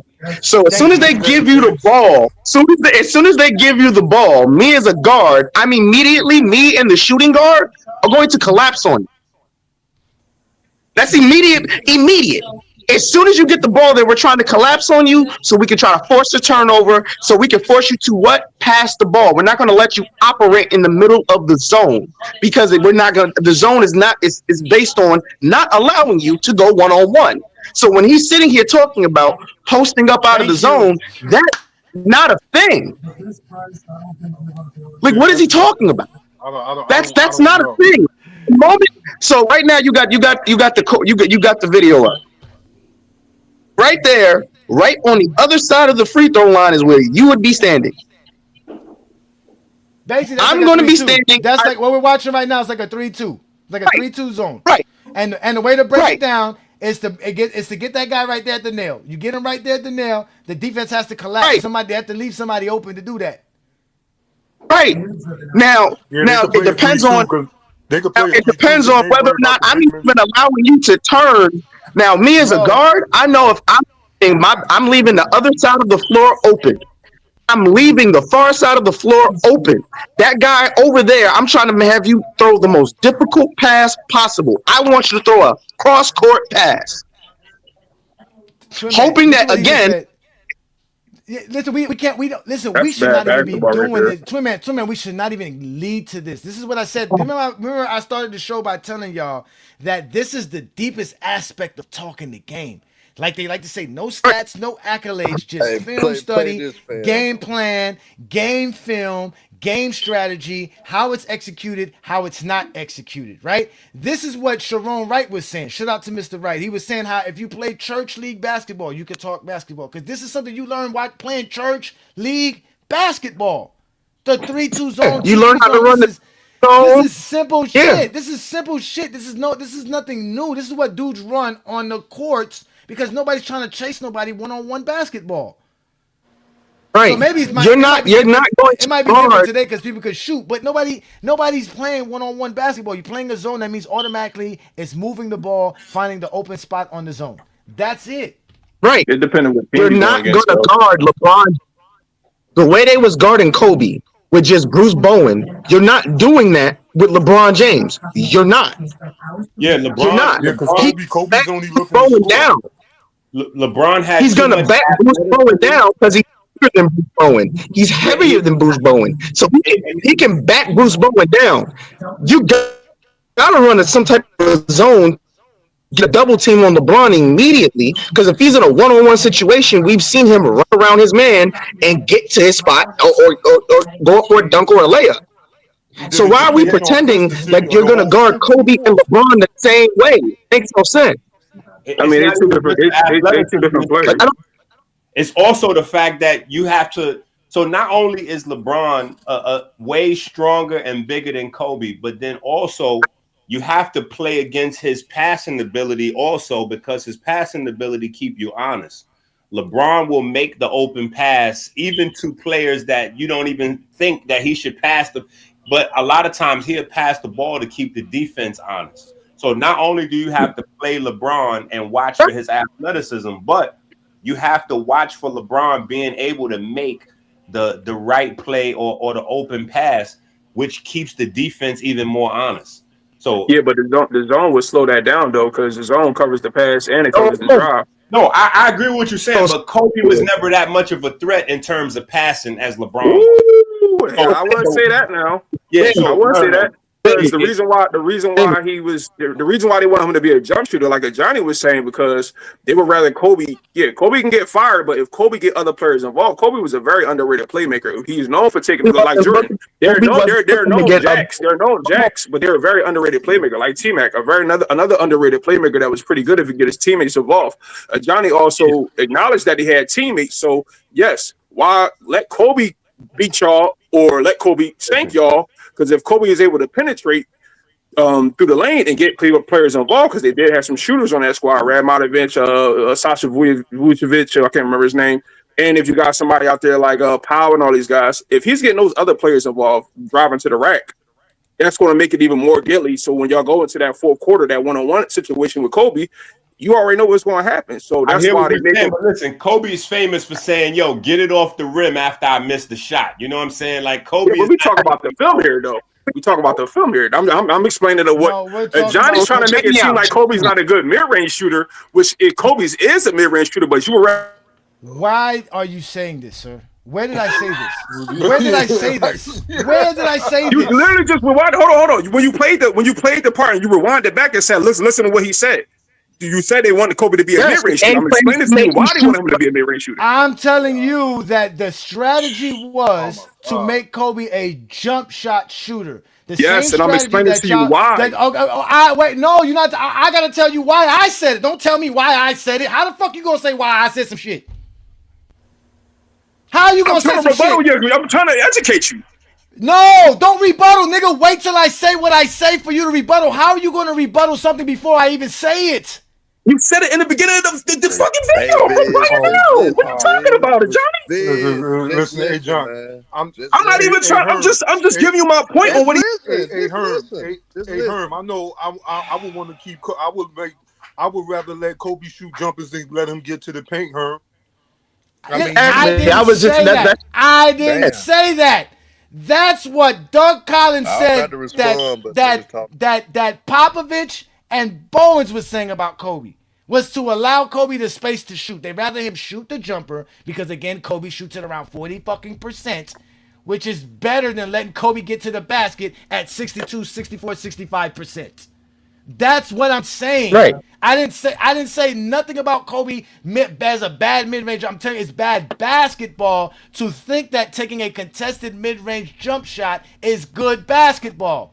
It's bad basketball. Facts. You might as well take a contested shot around the paint for all that. Let's let Herm in, cause shout out to Herm. You know, Herm taking a break from yelling at his employees on Friday night. So hey, Herm, I got the film. Why you want me to show the Tim Duncan film? I can show it. In some instances, where he is a hell of a player, but sometimes you can post out of a zone. Like it's rare, but you can post out of a zone. And the Suns in 2005 played zone on Tim Duncan. But what the Spurs were doing to counteract it sometimes, they had Duncan kind of move around, be a little mobile, but he essentially would post on the low block. Once he get to that low post, Tim Duncan would basically make a quick decisions. So he didn't really give the Suns defense time to really collapse on him like that. There's several instances in that series that they did.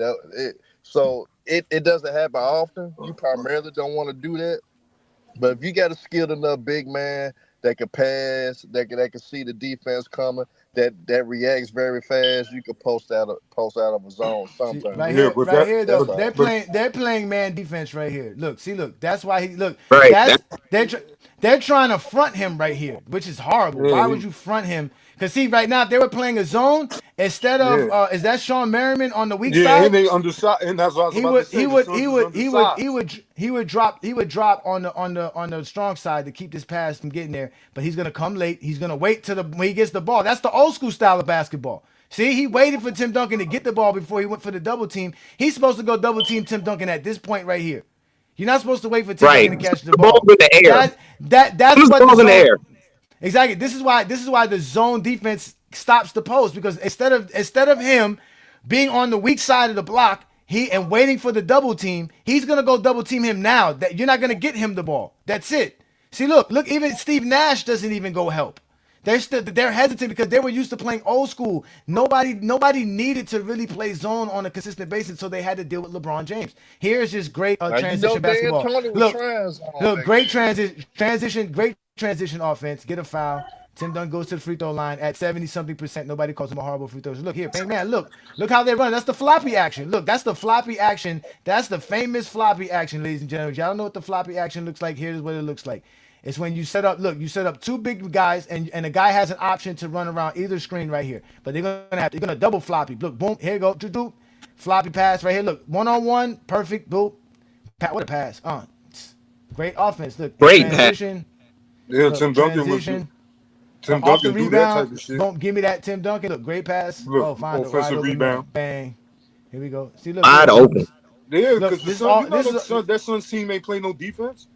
This They know that. But Tim This Duncan was beasting him. this pick and roll right here, but look, you can see the guy playing in the paint, right? He wants to play in the paint. Look, but Robert Ory's going to try to spread him out. I think that is Stoudemire? Yeah, that's Stoudemire. Yeah, they had three niggas in the paint at all time. They just didn't know. No. That's what I'm saying. Yeah, right here. If you look at this play right here, they were supposed to be in the zone. They were supposed. So right there, they're in the 2-3. No, because in this situation, that I mean, in reality, what they look, I mean, look at, they're not even hedging this screen, right? So the guy, he's going over the hell screen. no, he's playing way off. Look at how far back that defender. Look at that drop coverage. So which I find it funny because why would whoever's guarding Horry, why would you stay in the paint? Because they're in some serious drop coverage here. Which is why again they don't play on the defense. Look, he's lost. He's lost right there. The guy on the right side, I mean left side baseline is lost. He don't know what he's doing. Look. Then they get it to Tim Duncan, wide open. Bang. That's just too easy. Here we go again. Look, Tim Duncan. This is all man-on-man coverage. Look. The guy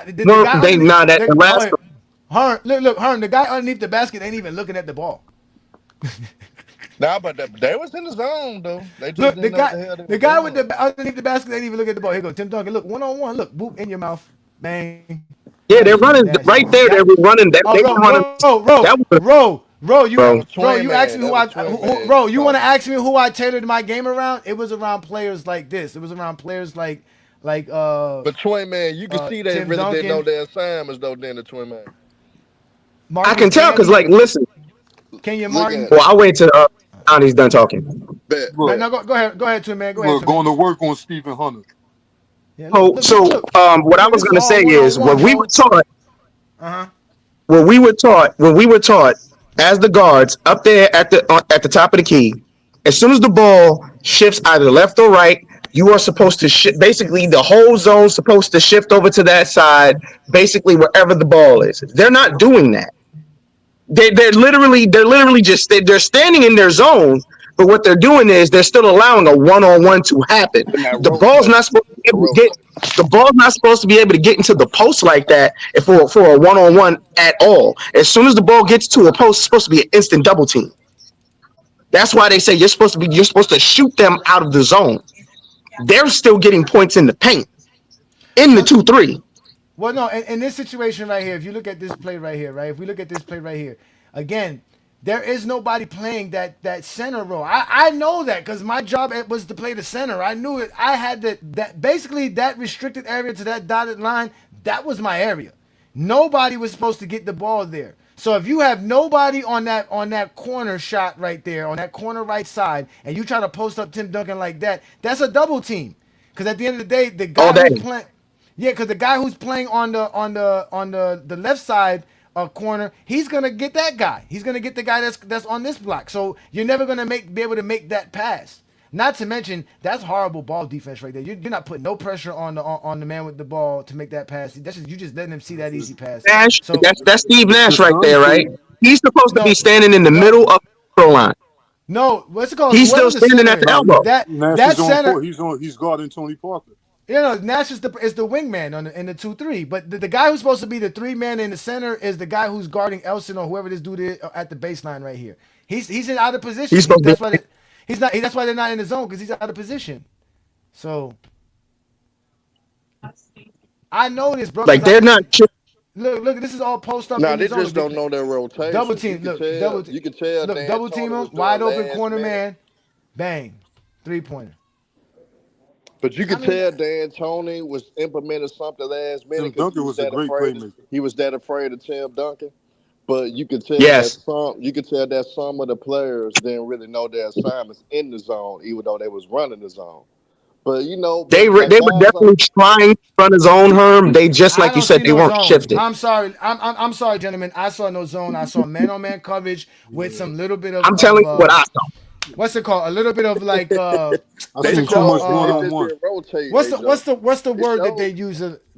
Basically, dudes playing lazy defense, not really guarding a man, but not really double teaming. They're just standing around and they're really not playing a zone because there's no. Again, it's not like what we was watching with the Spurs.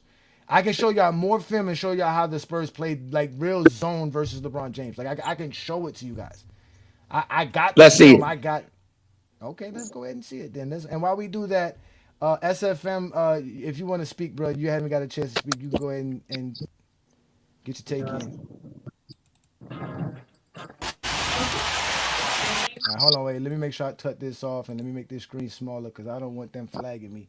Because these zesty beans love flagging me. So here we go. We're going to go back to that play. So here, look. Right here, they're trying to get the ball to LeBron James, but they can't. This is all man coverage. Again, they're not going to go into the zone until LeBron James gets the basketball. See, look, they're playing man. Now LeBron gets the ball. Look how instantly they start communicating. Look how instantly. Watch Ginobili. Watch what Ginobili tells Vaughn. Watch what he tells Vaughn. Watch this. LeBron gets the ball. Look, he talks to Vaughn. Look, don't worry about him. Stay right there. Look, stay right there. So LeBron can't go right. He can't go right because Vaughn is right there, right? So LeBron tries to go left, and look, like I said, team. Look, no, triple team. Vaughn is there, the double team, and the wing guy is there. There's 3 guys there. There's 3 Spurs there, not to mention there's another Spurs already in the paint behind LeBron James. Look, and LeBron James, what he does, dump it off to his man, and what does his man do? Cough it up. Gets blocked by a superior defender. When they dumped it off to Paul Gasol and Lamar, they didn't get blocked. They finished. Why would that's how? But see, real quick, and that's what Dr. Enke was talking about. How LeBron likes to get his teammates involved so that he has more space. Because what y'all fail to realize is that this is the 5th time LeBron James got to this point in the basketball court, but all he sees is white jerseys. So in his mind, the only way to free up more space for me is to find the right open man, make this guy who's playing in the paint actually have to guard his man. And that's why he makes that pass. And he makes a good pass to a man right underneath the basket, and he can't finish. I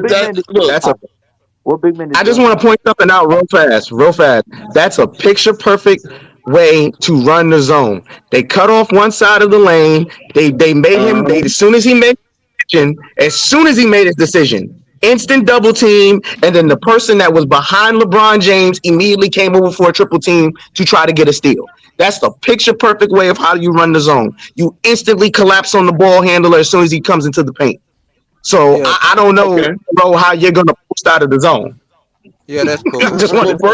First of all, I'm talking earlier in the possession where you don't get to the point where LeBron has it with 9 seconds and he can't go right, he goes left, and then mind you, it was a shot clock violation, right? It wasn't like Duncan blocked him and stole the ball. It was a shot clock violation. So that means whoever that was, Big C, I think it is, basically. Berger, okay. So yeah, even a smaller. Hold on, even a small.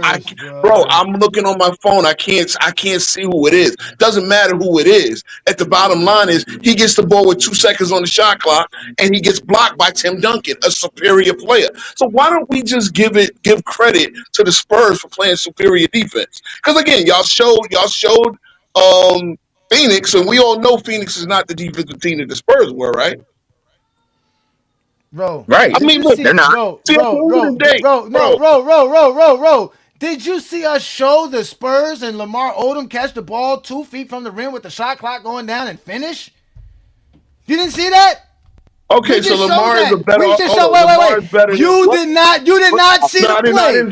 I didn't see it. I was driving. I just got home. So why should we trust your eye test? If I take my time out here, if I take my time out of my life to clip up a video to show you something, shouldn't you at least give me some decency and respect before you want to argue with me and actually know that I showed you Lamar Odom doing things that obviously Verjao can't do?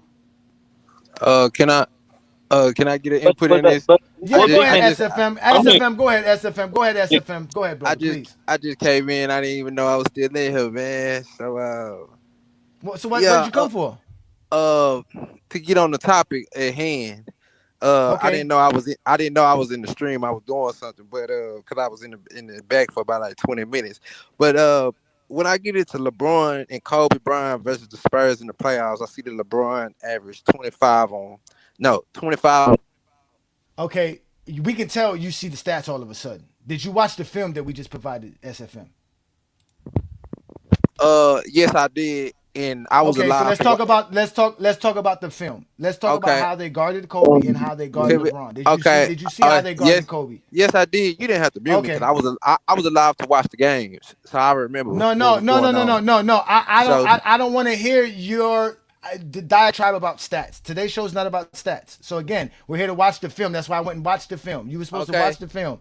So that's what we're talking about. We're not talking about, because I know why LeBron James didn't shoot well and why LeBron James didn't have a good series versus the Spurs. They guarded him with their life on the line. They didn't do that versus Kobe. Kobe had help, and Kobe had more help. Okay, I just want to say that to respond to you, Johnny.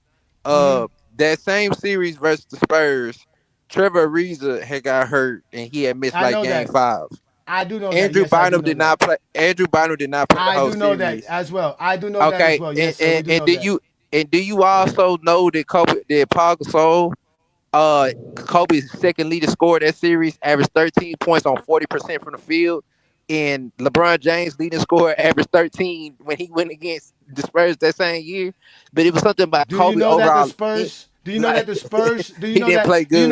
Do you know that the Lakers shot better than the Cavaliers did? You bringing up another player just doing one thing. The Lakers as a team was better. Paul Gasol was better than Ilgauskas. Lamar Odom is better than Varejao. Derek Fisher is better than Boobie Gibson or Eric Snow. And they ran better didn't play. offense. They didn't have Larry Hughes as well. Again, whatever you're saying, we're talking about how they were guarding Kobe to how they were guarding LeBron James. That's what tonight's program's about. You want to talk about something else that has nothing to do with it. So if you can't help us understand why they were guarding Kobe one-on-one more than they were guarding LeBron one-on-one, I think your conversation with me is done. So that's the conversation. No, it's not done at all. I'm just going to the context for somebody. I don't want you to run. No. The context is how they were being guarded. So again, let's talk about how they're being guarded. Kobe was being guarded one-on-one majority of the time. They were giving him the floor and the space between him and Bruce Bones. We're watching LeBron James being guarded differently. We're watching them play zones against LeBron James. We're watching LeBron James make the right plays to the right players, and they're not finishing. They're not making the shot at the end. The Cavs were a worse team than the Lakers. Okay, let me ask you something. Is Kobe Bryant the type of player? Do you think it's Kobe Bryant not the type of player that's safe to play a zone with him, especially at that time in his career? With his skill set, playing a zone with him would be playing into his ability of his scoring. He would absolutely dominate the zone. He's not a player that you have to play a zone around because he's not predicated to come around the paint like LeBron is. See, when the thing is with Kobe Bryant at that time, especially compared to LeBron, something I will give you this about LeBron. LeBron was 22 years old when he went to the Spurs. I will give you that, but still, we can talk about his performances later on against the Spurs, but that's another story. You feel me? So like I said, by your film, what it's giving me is that they have to play man to man on Kobe Bryant instead of playing into a zone. Because if you play into a zone with him, he's gonna thoroughly kill you even more. You feel me? So Bruce Bowen, that's one of the greatest all-time perimeter defenders, he has to guard him mano while the other team isolates. You feel me? You see how Derek Fisher and all them, when Kobe Bryant gets the ball, they're on the other side of the court and they're spacing away from Kobe Bryant, so he can get those one-on-one opportunities instead of them trying to double team him for him to pass it to the open man. As far as LeBron, he's looking to pass the ball if he can't get into the paint, which the reason he had 6 turnovers that series. You feel me? But that's another story. You feel me? But like I said, Kobe Bryant from all over the floor was more effective than LeBron was against the Spurs. At that time, he was a better shooter. He was a better free. Speaking, LeBron shot 60-some% from the free throw field that series in 2007. You feel me? So, like I said, not only was Kobe Bryant missing 2 starters, in his supporting cast played bad, with Lamar Odom and Paul Gasol, his overall skill prevailed them against the Spurs, and that's just what it was. LeBron just wasn't that much of a player to do that at that time. He had a better team than the Spurs. That's why. Yeah. Okay. Yeah. Again, so back to what I was saying. Don't do it. The reason you don't play a zone versus Kobe Bryant is because at the end of the day, there's no reason to. There's no reason to stop Kobe Bryant from getting to the basket when he really can't get around Bruce Bowen. That's why they said to let Kobe Bryant shoot the basketball for the series. That's exactly what this. Don't cut me off because I let you run with your diatribe. So again, We just watched the film that they specifically game planned to let Kobe shoot the basketball and let him play one-on-one versus Bruce Bowen. The problem is that the Lakers offense, which is a triangle offense, which is predicated on ball movement, not just Kobe playing one-on-one, but the ball movement and the way the Lakers have other players who can create shots for the Lakers team and also create plays for the Lakers team that allow them to actually dissect the actual Spurs defense better than what the Cavaliers could do. Because for one, the Cavaliers' whole offense is predicated on LeBron getting everybody the ball, getting them their shots. No one could get their own shot. No one else could get anyone else a shot on a consistent basis. So that was the difference. You have to play a zone versus LeBron because you can't stop him from getting to the basket if you play man-on-man basketball with him. And since he doesn't have the help that you would need, you can play zone versus that. If he had the help Kobe had, they would be struggling to play that type of zone versus LeBron because LeBron would dice him up by making the right plays at the right time and he would destroy them in the triangle offense. But he didn't have that, so that was the difference between what Kobe Bryant was facing and what LeBron James was facing. So at the end of the day, LeBron James is being guarded differently, and he doesn't have the help around him, especially in 2007, to apply any pressure. Because the only other person that could actually create plays for the Cavaliers that year was Larry Hughes. And guess what? Larry Hughes was hurt. He didn't get a chance to play outside of game one. I think he played like one quarter in game two, and that was it. He didn't play for the rest of the series. So the Cavaliers were stuck with LeBron James having to create offense for everybody, and the whole Cavaliers played bad. Everybody shot bad. The only person who shot good in that series, I believe, is Popovich. Everybody shot bad in that series. That's the same thing for the Lakers. Everybody in that series that Kobe had, they shot bad. Lamar Odom didn't shoot good. He averaged 13. But the Lakers shot didn't shoot good. The Lakers shot better than the Spurs. The Lakers shot better than the Cavaliers did. That's the point. That's what you fail to realize. They shot better than the Cavaliers, who shot 39%. They shot 39% from the field. That's what the Cavaliers shot for that particular playoffs series. That's what they shot, brother. Like that's what they were shooting. Like at the end of the day, the Cavaliers were not shooting well. They were not shooting well. And the Lakers actually played better. You hit the nail right on the head, bro. You have to run zone against LeBron because there's nobody in the NBA, I don't care how good the perimeter defender is, who's going to be able to guard LeBron one-on-one. You have to play zone. If you try to play LeBron one-on-one with his athleticism, First of all, you lied. First of all, he lied. Hold on. First of all, he lied. He lied. Paul Gasol shot 44% from the field. All right, and yes, he only took 65 shots. Yeah, Kobe took like 120 shots. That's bad. 12 or 13. He took 12 or 13 shots. That's not bad. He took 12 or 13 shots per game. On 13 points per game for a 7-footer. What's it called? Ron Vanovich, who was a starter, shot. Ron Vanovich, who was a starter, shot 63%, and the Lakers as a team shot 46% from the field, sir. The Lakers as a team shot better. Like I don't know what else to tell you, that they played better as a team than the Cavaliers played. So there you go again, lying, because y'all just be making shit up instead of just talking basketball. Let me hold on, everybody. Let me catch this ISO real quick. Johnny, let me catch that ISO. King say know how that ISO feel yesterday. You know what? Let me get this ISO so I can cook this bitch ass nigga, man. All right, go ahead. Let's get it. Go ahead. So let's hear your bullshit so you can get your ass kicked just like everybody else does. Let's go. You already started lying with the bullshit. Listen. Like I said, please don't run from me. That's all I beg you. Please don't run. Ain't nobody run. It's Friday night. I'm right here right now. So now you just saw I broke down film. I broke down contextually. You lied and said the Lakers didn't play well. The Lakers played exceptional as a team, and they were able to beat the Spurs due to it. All right, let me finish. Paul Gasol averaged 13 points per game on 44% from the field. 44%, 7-footer. Yes. He did not have a good series. That series, everybody knows this is not no secret. Lamar Odom averaged, I believe, 13 or 11. Correct me if I'm wrong. It was 13 or 11. I think it was 13, but let me finish. They averaged 13 and 10, basically. They're averaging 13 and 10. They both average 9.6 rebounds per game. That's 13 and 9. What are you talking about? You gotta let me finish. You gotta let me finish, bro. He averaged 13 on like 40%. No, because you said that they're playing bad. We got to start there. No, we got to start there. They didn't play bad because they only scored 13 points and taking only 13 shots or 10 shots per game. That doesn't mean they're playing bad. That's what you're lying. They're not playing bad. Like, why are you lying? Everybody know that Paul Gasol played bad that series. No, everybody don't know. It's me and you. Remember, it's ISO. It's between you and I. It's not everybody. It's you and I. You got to talk to me about this. They didn't play bad. Don't go get everybody else to help you lie. You have to stand on your own 10 toes and explain why they play bad when they're only taking 13 shots per game and they're average 13 and 9. They're only taking 10 shots per game, bro. How many points you want a guy to average taking 10 shots per game?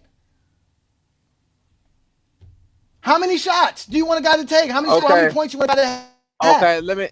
Okay. How many points should he have?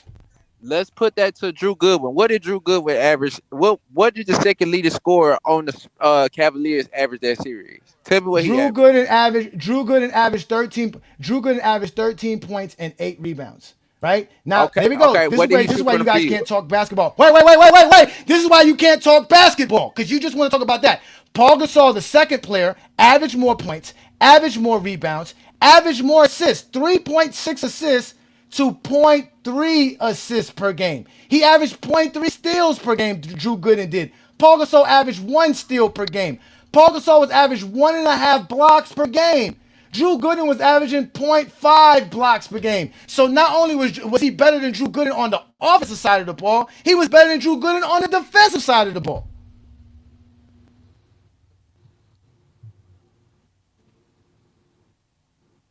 Where you at? Did you go running? Where you at? Hello? Yeah, you missed all that? You missed all of that? You can hear me. So Paul Gasol played better than Drew Gooden. Paul Gasol played better than Drew Gooden. Let's move on down the line. Let's go. Paul Gasol played better than Drew Gooden. Okay, like I said, let's go to the next one. Let me finish. Drew Goodwin averaged 13 on 50% from the field that series compared to Paul Gasol that shot averaged 13 on 44% it doesn't matter. that series. It doesn't matter. Paul Gasol averaged 3 more assists per game. That means Paul Gasol was generating 3 more baskets per game. He wasn't doing that.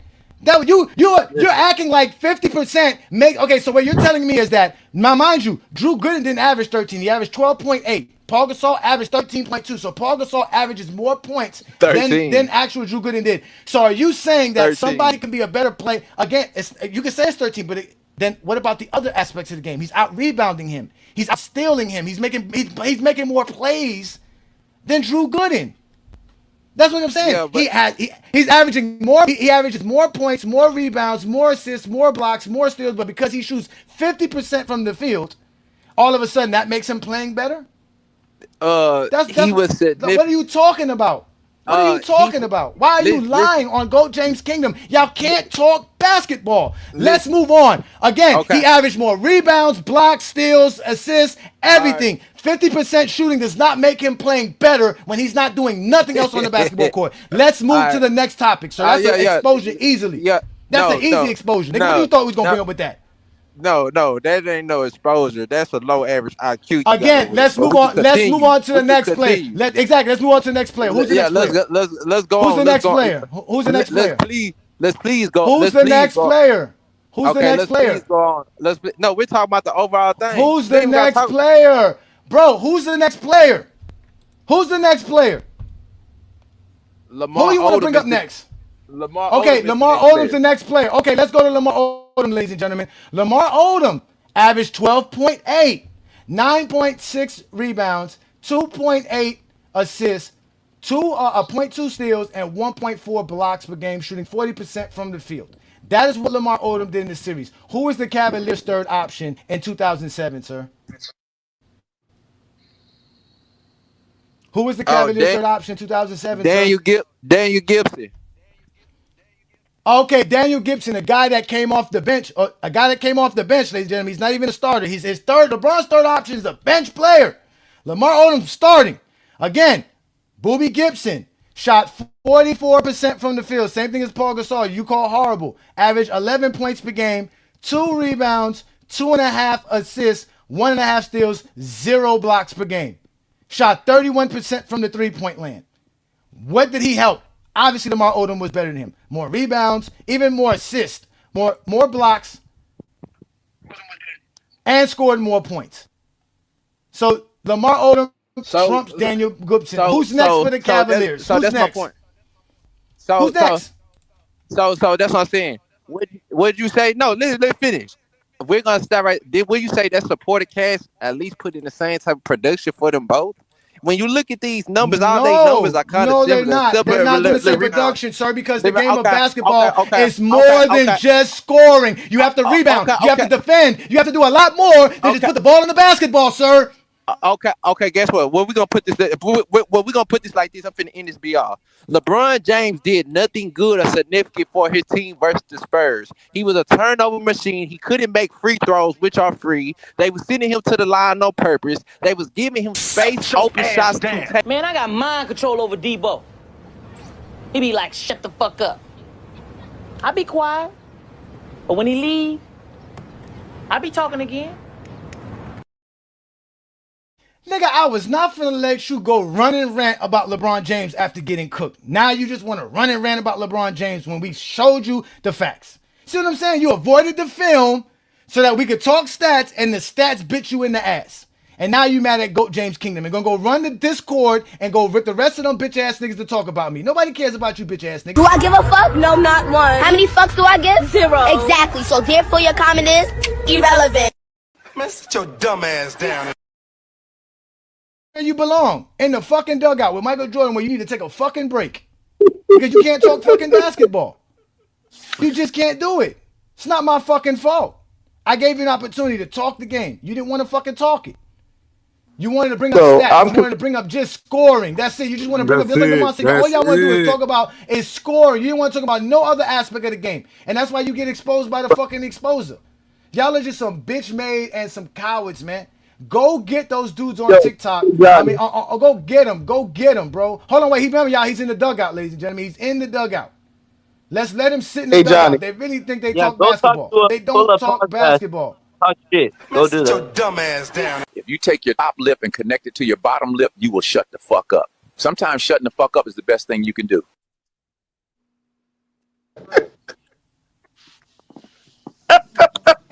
He tried. He gets the need for effort. Yo, hey Johnny, how is he going to tell you no basketball IQ to sit here and talk about freaking Boobie Gibson averaging 50%? Hey, King Shay. We know everybody know I read you off Pull Up podcast yesterday. Don't even do it. Don't even talk about me, please. He kicked me out. We seen how that ISO went yesterday. Everybody did. He kicked me out. Talk to you. That's how you. Can I talk to you? Can I talk to you real quick? No, so SM. These niggas wanted. He heard he said this nigga's bragging about arguing yesterday with another man. This niggas, you know what I did yesterday. I just want to know, why do these dudes constantly only talk about scoring like that's like you're explaining to him how Paul Gasol's overall production outside of his points, even though he shot 44% from the field, he gave you rebounds, he gave you steals, he gave you blocks, he gave you assists. It doesn't matter if the counterpart on the Cavs shot 50%. None of that matters. Say that counterpart on the Cavs gave you 20 points, but he gave you no blocks, no steals, no assists, just 20 points. That don't help nobody win. He's not grabbing a rebound. He's not getting a steal. You're not generating plays. You're not doing nothing. You just if you're tricking basketball back and forth. I'm pretty sure if we go to the Go ahead, one boy. I'm pretty sure if we go to the film, we'll see that Andrew Bynum barely plays, so Pau Gasol is kind of playing out of position. So I'm pretty much sure he had the guard Duncan on a lot of those games, and that's going to wear him out because Duncan dominated that series. He averaged like 22, 17, and about 5 assists in that series against the Lakers. But he shot 42%. You know how but he shot 42%. Oh, Duncan, right? So, yeah. But the Lakers as a team were You just know a how better team. ain't Like, waiting for imagine one if they would have. Imagine if they did have a healthy Trevor Ariza and a healthy or a Andrew healthy Bynum. Bynum. It might Like have that's been a what I'm sweep. saying. They beat them in Like, 5 though. Spurs only it won don't make game no 3. sense. Hey Johnny, one boy, check me out. Do you know how easy it was for the Spurs to literally game plan for the Cavs, understanding that the only other person that can create their own shot Isn't playing. is Larry Hughes. He's hurt. So now the Dog, whole do you know? offense predicated on LeBron James facilitating and scoring. So how easy is that as a coach for me to plan for that player, understanding that the supporting cast around you cannot do a fraction of the things you do? No. Like he's not. These people aren't thinking. No, they're not. No, they can't. Listen, the guys who took the most shots on the Cavaliers, LeBron James, he took 90. He shot 35%. The next guy was Drew Gooden, who shot 50%. Then the next guy was Sasa Pavlovich, who took the same amount of shots as Drew Gooden. He shot 36% from the field. Then Boobie Gibson shot 44% from the field. Then it was Ilgauskas, who took 37 shots at 35%. Then Daniel Marshall shot 31%. Like, again, the whole Cavs team wasn't shooting good. I just named you 4 players that's in their starting 7 rotation or their 7-man rotation, and they're not doing nothing. Like, y'all don't want to talk basketball. Y'all just want to talk about LeBron James. That's all y'all want to do. This is a dumbass. He just said Kobe clears LeBron on both ends. Man, this is what I'm saying, man. Based on He said what? Kobe. Not on film, not on nothing. Not on film, not on nothing. And then his argument will be footwork, post game, dumb shit like that. Because they don't want to I acknowledge. need to know Watch the film. SFM that's so according to SFM. If we're going by the numbers, SFM, and you can bring him up here, and I'll have the conversation with him because you know I love cooking Kobe You know what? stands. That's good. That's good. Go ahead. Have this conversation with him. Go ahead. Have this I love conversation with him. Kobe Go ahead. fans too. Go SFM. ahead. How we does about to Kobe get rolled on, fam? James if he averages more points, rebounds, assists, steals, blocks, pretty much everything you do on the basketball court outside of free throw shooting, LeBron James is better than Kobe. Can you make that make sense? We were comparing and contrast to see what the team did. My statement was the same type of production that the Cavs gave LeBron, which LeBron didn't give them enough production. Let me finish. Which LeBron, let me finish. Because when we talk about what the Cavs shot for that series, LeBron plays into how low they shot as a team as well, because he shot 35% and 69% from the free throw line. Okay, so keep that in mind. You feel me? When we talk about what Kobe shot, and while the Lakers shot 46%, Kobe played into what they shot, even though Lamar Odom and Paul Gasol didn't shoot good from the field at their positions. So when you talk about, I was saying this, they're both of the teams gave you the same type of production. But LeBron didn't even perform on the level. Even if he lost, I'm not expecting him to win the series, but he didn't even perform. I'm not saying that LeBron bad for losing the series. No, he didn't even perform on a high enough level. But y'all will always go back to what he did against the Detroit Pistons, though. Even though Ben Wallace wasn't there, but in 2006, when they had to go against the Detroit Pistons, he lost to Ben Wallace the year before. You feel me? So I'm telling y'all that even in 2014, in the later days, because if we go back off what this title is, because I was coming here to say that the Spurs did not guard Kobe and LeBron the same way because they didn't play the same way. They're totally different players. Kobe Bryant, the Spurs would not just allow Kobe Bryant just consistently for consistent time to just shoot the ball. You feel me? If you play the zone against Kobe Bryant, you're just going to let him constantly just shoot the ball. Let me say this. Kobe Bryant doesn't have one bad series against the Spurs. From 2001, when he averaged 33 points, 7 rebounds, 7 assists on 51%. 2002, when he averaged 26 on 45%. 2003, even when they lost that series, he averaged 30. 2004, when he beat them in the playoffs. In 2008, every goddamn playoff series that the Lakers have played, the Spurs, Kobe has led, even the ones with Shaq on the team. But his most dominating performance wasn't even this performance. It was the one in 2001 when he absolutely dominated them. So I'm saying LeBron has showed to struggle with the Spurs even at his peak at the time in 2014. When we see that, in game 3, but when that was game 4, when he had 17 points in the fourth quarter and he didn't score again 17 points in the first quarter, he didn't score again until the fourth quarter came along. What about in game 3 before that when he had 14 points in the 14 points in the first quarter? In the last 3 quarters combined, he only had 8 points and ended that game with seven turnovers. One thing that always resonates me when I look at his series versus the Spurs, he always had a lot of turnovers. Like I said, that man had 6 turnovers. That's not his team fault. That's his fault. That man shot 69%. That man shot 69% from the field that series in 2007. That's not his team fault from the free throw line. That's his fault. That's his fault. It's not his team fault that LeBron game wasn't developed enough like Kobe's when he was 22 to be able to be elite from the perimeter and be that mid-range shooter. See, on the triangle offense, one thing you had to do that Kobe knew how to do was to learn how to be off ball. If anybody knows how about the triangle offense, but y'all would go up here and listen to. Ron was a good off-ball player. But listen, y'all would go up here. But listen, the one thing about AJ, hold on. Let me say this one thing, but that y'all would go up here and talk about and listen to a dude like, y'all would listen to a dude like Ajani that would say that Michael Jordan wasn't a good mid-range shooter. Like, y'all listen to dudes like Ajani that say Michael Jordan wasn't a good mid-range shooter instead of listen to me that somebody that's qualified and got a high IQ. I just don't understand how you're going to say Kobe's a better offensive player than LeBron. I just don't understand that, man. SFM. Literally, the defensive game plan for Kobe Bryant was to let him shoot because they were playing Kobe Bryant one-on-one. They were not playing LeBron James one-on-one.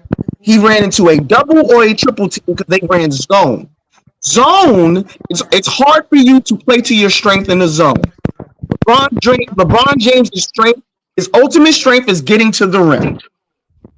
That's his strength. He wants to get to the rim so he can, and we're talking specifically about 2007. The secondary option and the only other player that can create a shot and help facilitate the offense in Larry Hughes is hurt. Now LeBron James has to facilitate the offense. He also has to generate points, not just for himself, but he has to get his teammates involved because they don't have the ability to create their own shot, like a Lamar Odom, like a Paul Gasol. So again, you're sitting here and you're talking about he played into them playing bad. If I'm playing with a bunch of players who do not have the ability to create their shot and they're depending on me to facilitate the offense, and I have to be the best, I also have to be the best rebounder, I have to be the best defender, I have to be the facilitator. So you're sitting here and you're comparing an apple to an anvil. Kobe Bryant was in a far better situation. They could play Kobe Bryant one-on-one because they understood, regardless of what you want to say, Kobe Bryant's going to chuck up a bunch of contested shots, whereas LeBron James is going to make the right play. That's the difference. So if you let LeBron operate within defense, I'm not done. I'll let you talk and I'll let you spew that nonsense. If you let Kobe Bryant shoot and just continuously shoot, if you switch teams and Kobe Bryant's on the Cavs, they still lose. They still lose because Kobe Bryant isn't a facilitator. Nowhere near the facilitator LeBron James is. You put LeBron James in that on those Lakers teams, he's giving you 30. He's going to give you those same stat lines you're talking about. He's giving you that same stat. You want to know why? Because the supporting cast, I'm not done, because the supporting cast around him is better. At the end of the day, SFM, you like to talk about individual stats, not understanding that the supporting cast around you are going to affect your stats. If I'm dumping the ball off to you at the rim and it's a brick every single time, you're not helping because you're not helping the team because you're unable to generate play to help the team win. Whereas if I can dump the ball down to a Lamar Odom instead of an Anderson Varejao, instead of a Paul Gasol, instead of an Ilgauskas, and they can give me what I need to get this defense off of me, I'm able to operate better within my own game. So Kobe was in a far better situation. You just don't want to accept that. You're sitting here saying they gave you the same level of production. How? Where? You want me to Also, respond? Hold on, real quick. Let me respond to this guy real quick. Just real quick. But you was going on. This is. I'm just gonna make this quick. Yeah, let Juan Boy go. Go ahead, Juan Boy. Now you mentioned that, like you said before, you're just talking about scoring. You're not taking into concern that Gasol and Odom was giving more rebounds. Those are second chance shots, averaging the more assists, getting more blocks. You just keep going to scoring. And also you talked about Kobe didn't play bad against the Spurs. He had 27 turnovers in the 6 games in 2003. That's an average of over 4 turnovers a game. And he shot worse than 45%. With Shaq on his team, with the same core of the guys that he won the 3-peat with. He played. He shot more and he played worse. Like that. He's the reason they lost to the Spurs in 2003. You just lied. No, I'm not. No, he didn't. He's true. They did. He's the reason why they lost in 2003. No, he wasn't. Yes, he was. Yes, he was. Shaq shot great from the field. Kobe was wild. We already talked about that. We showed the film and everything. Herm blew that up. The reason the Lakers lost in 2003 was because of Kobe. Jacking up a bunch of shots to average 30 points per game. A bunch of shots. I think he averaged took 27 shots to average only 34 points. And he had one game where he shot 19 free throws. Yeah. So Kobe was why they lost. Why he's better than Kobe in that series. No, he didn't. At the end of the day, Kobe Bryant was jacking up a bunch of shots in 2003, playing outside of the offense, which is why Phil Jackson didn't like Kobe Bryant then. And Kobe Bryant was messing up the triangle offense. Not only that, he came up here and lied about Kobe Bryant and this off-ball action when that was the first thing I showed on tonight's program was Kobe's off-ball action, not able to get open off-ball action. We literally showed that with the film. Like all this lies that these Zesty Beans, all these lies that Zesty Beans love bringing up when it's clearly here in the film. Here it goes right here. Kobe trying to get open. Where's Kobe open at? Where's his off-ball action at? Look, Kobe's great off the ball. Look, where is he getting open at? Where is he? Look, turnover. A turnover trying to get the ball to Kobe off ball. Because Kobe, nobody's getting open off ball without screens. He's not going around without screens, and like get out of here with that, bro. Nobody's getting you open with that. Look, we're gonna watch more off ball action here with Kobe Bryant not being able to get open. Like these are all real basketball we're watching. Hey, look, Kobe off ball. Look at this. Boom, another turnover. No double team. It's just man on man actions. Like y'all just be lying. LeBron. Stop lying like that. Like LeBron, come on, man, get out of here with that, bro. All right, stop lying on the Friday on Go. Like I said, let's go back into detail of what we was talking about because we was talking about the film. I don't know. Listen, everybody, I don't know what y'all get from 2-3 clips out of a whole 48-minute game. Like I don't. No. Wait. Don't do that. I give you the clips. Because I can't give you the 48-minute game. We can't watch a 48-minute game. So I'm showing you the actions that you claim Kobe has. Don't tell me that he did all this other stuff again. We know Kobe Bryant's a great basketball player, but we can clearly see they can guard Kobe off the ball. He's not doing nothing special off the ball. So stop lying. They two different players, though, Johnny. Why would you expect them to play the same? Again, I'm not saying they're comparing them like they're the same players. They're comparing them like nobody. No. Hey Johnny. My first thing that I said on here, I said Kobe Bryant and LeBron, they're not the same players. They don't play the same. Yeah. You're not gonna guard Kobe in a basic zone like you would for LeBron because Kobe would kill you in that zone because that's just how he plays. That what you're gonna play into what he. Kobe wouldn't play Johnny, come on, man. Kobe's not playing good zone, bro. So why didn't he go zone on him then, Johnny? Because Kobe into what because you the zone is to play. the zone. This is a guy that held the record with 12 threes. The zone is made to stop dribble penetration. Kobe's not that killer dribble penetration. He's gonna shoot. So why am I going to play So Kobe zone for can't do somebody who's that. going to shoot? So Kobe can't slash. Not as good. Not as good as guy. LeBron James. Not as good as LeBron He's still, James. No, he we can't get to the did, basket. LeBron obviously James he's not could LeBron, dribble but Kobe wasn't it. LeBron dribbles better than Kobe. He get to the basket better than Kobe. I disagree with that. I highly disagree Yes, with he that. can. That's why you play not a better ball zone. handler than Kobe. That's why you play That's zone. horrible. I don't care Hold what on, you so, disagree with. I'm telling you what the film shows us.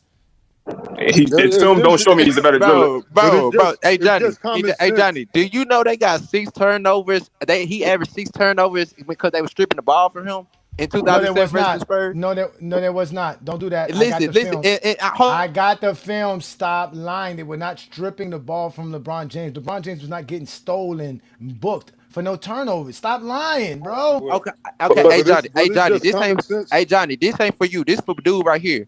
If LeBron would have really averaged 30, if he was now you running from me. Now you running. You ain't got nothing for me. You running? No. I got Hey, Johnny, I'm not running. Listen, hey Johnny, I'm not running. It's just a response to. Well, I want the question from somebody who got a question for me. You running? What's the question, Viz? What's the question, Viz? All right, they're not the same player. Yes, and LeBron is much more dangerous getting downhill because of his size. That don't mean that Kobe can't slice and dice. Dwayne Wade is an elite slasher. Kobe is an elite slasher. They can kill you slashing and going to the basket the same way LeBron can. LeBron is just different because he's more like a locomotive, and his bully ball play makes him a lot harder to stop. What is your when he question, slashes. sir? What is your question, sir? Okay, the question is that Kobe. Well, is Kobe not a great elite slasher? Slasher? You mean cutting to the basket without the ball? Yeah, driving with the ball, with the ball, driver, slashing with the ball, without the ball. No, Yeah. Kobe's not a downhill player. No.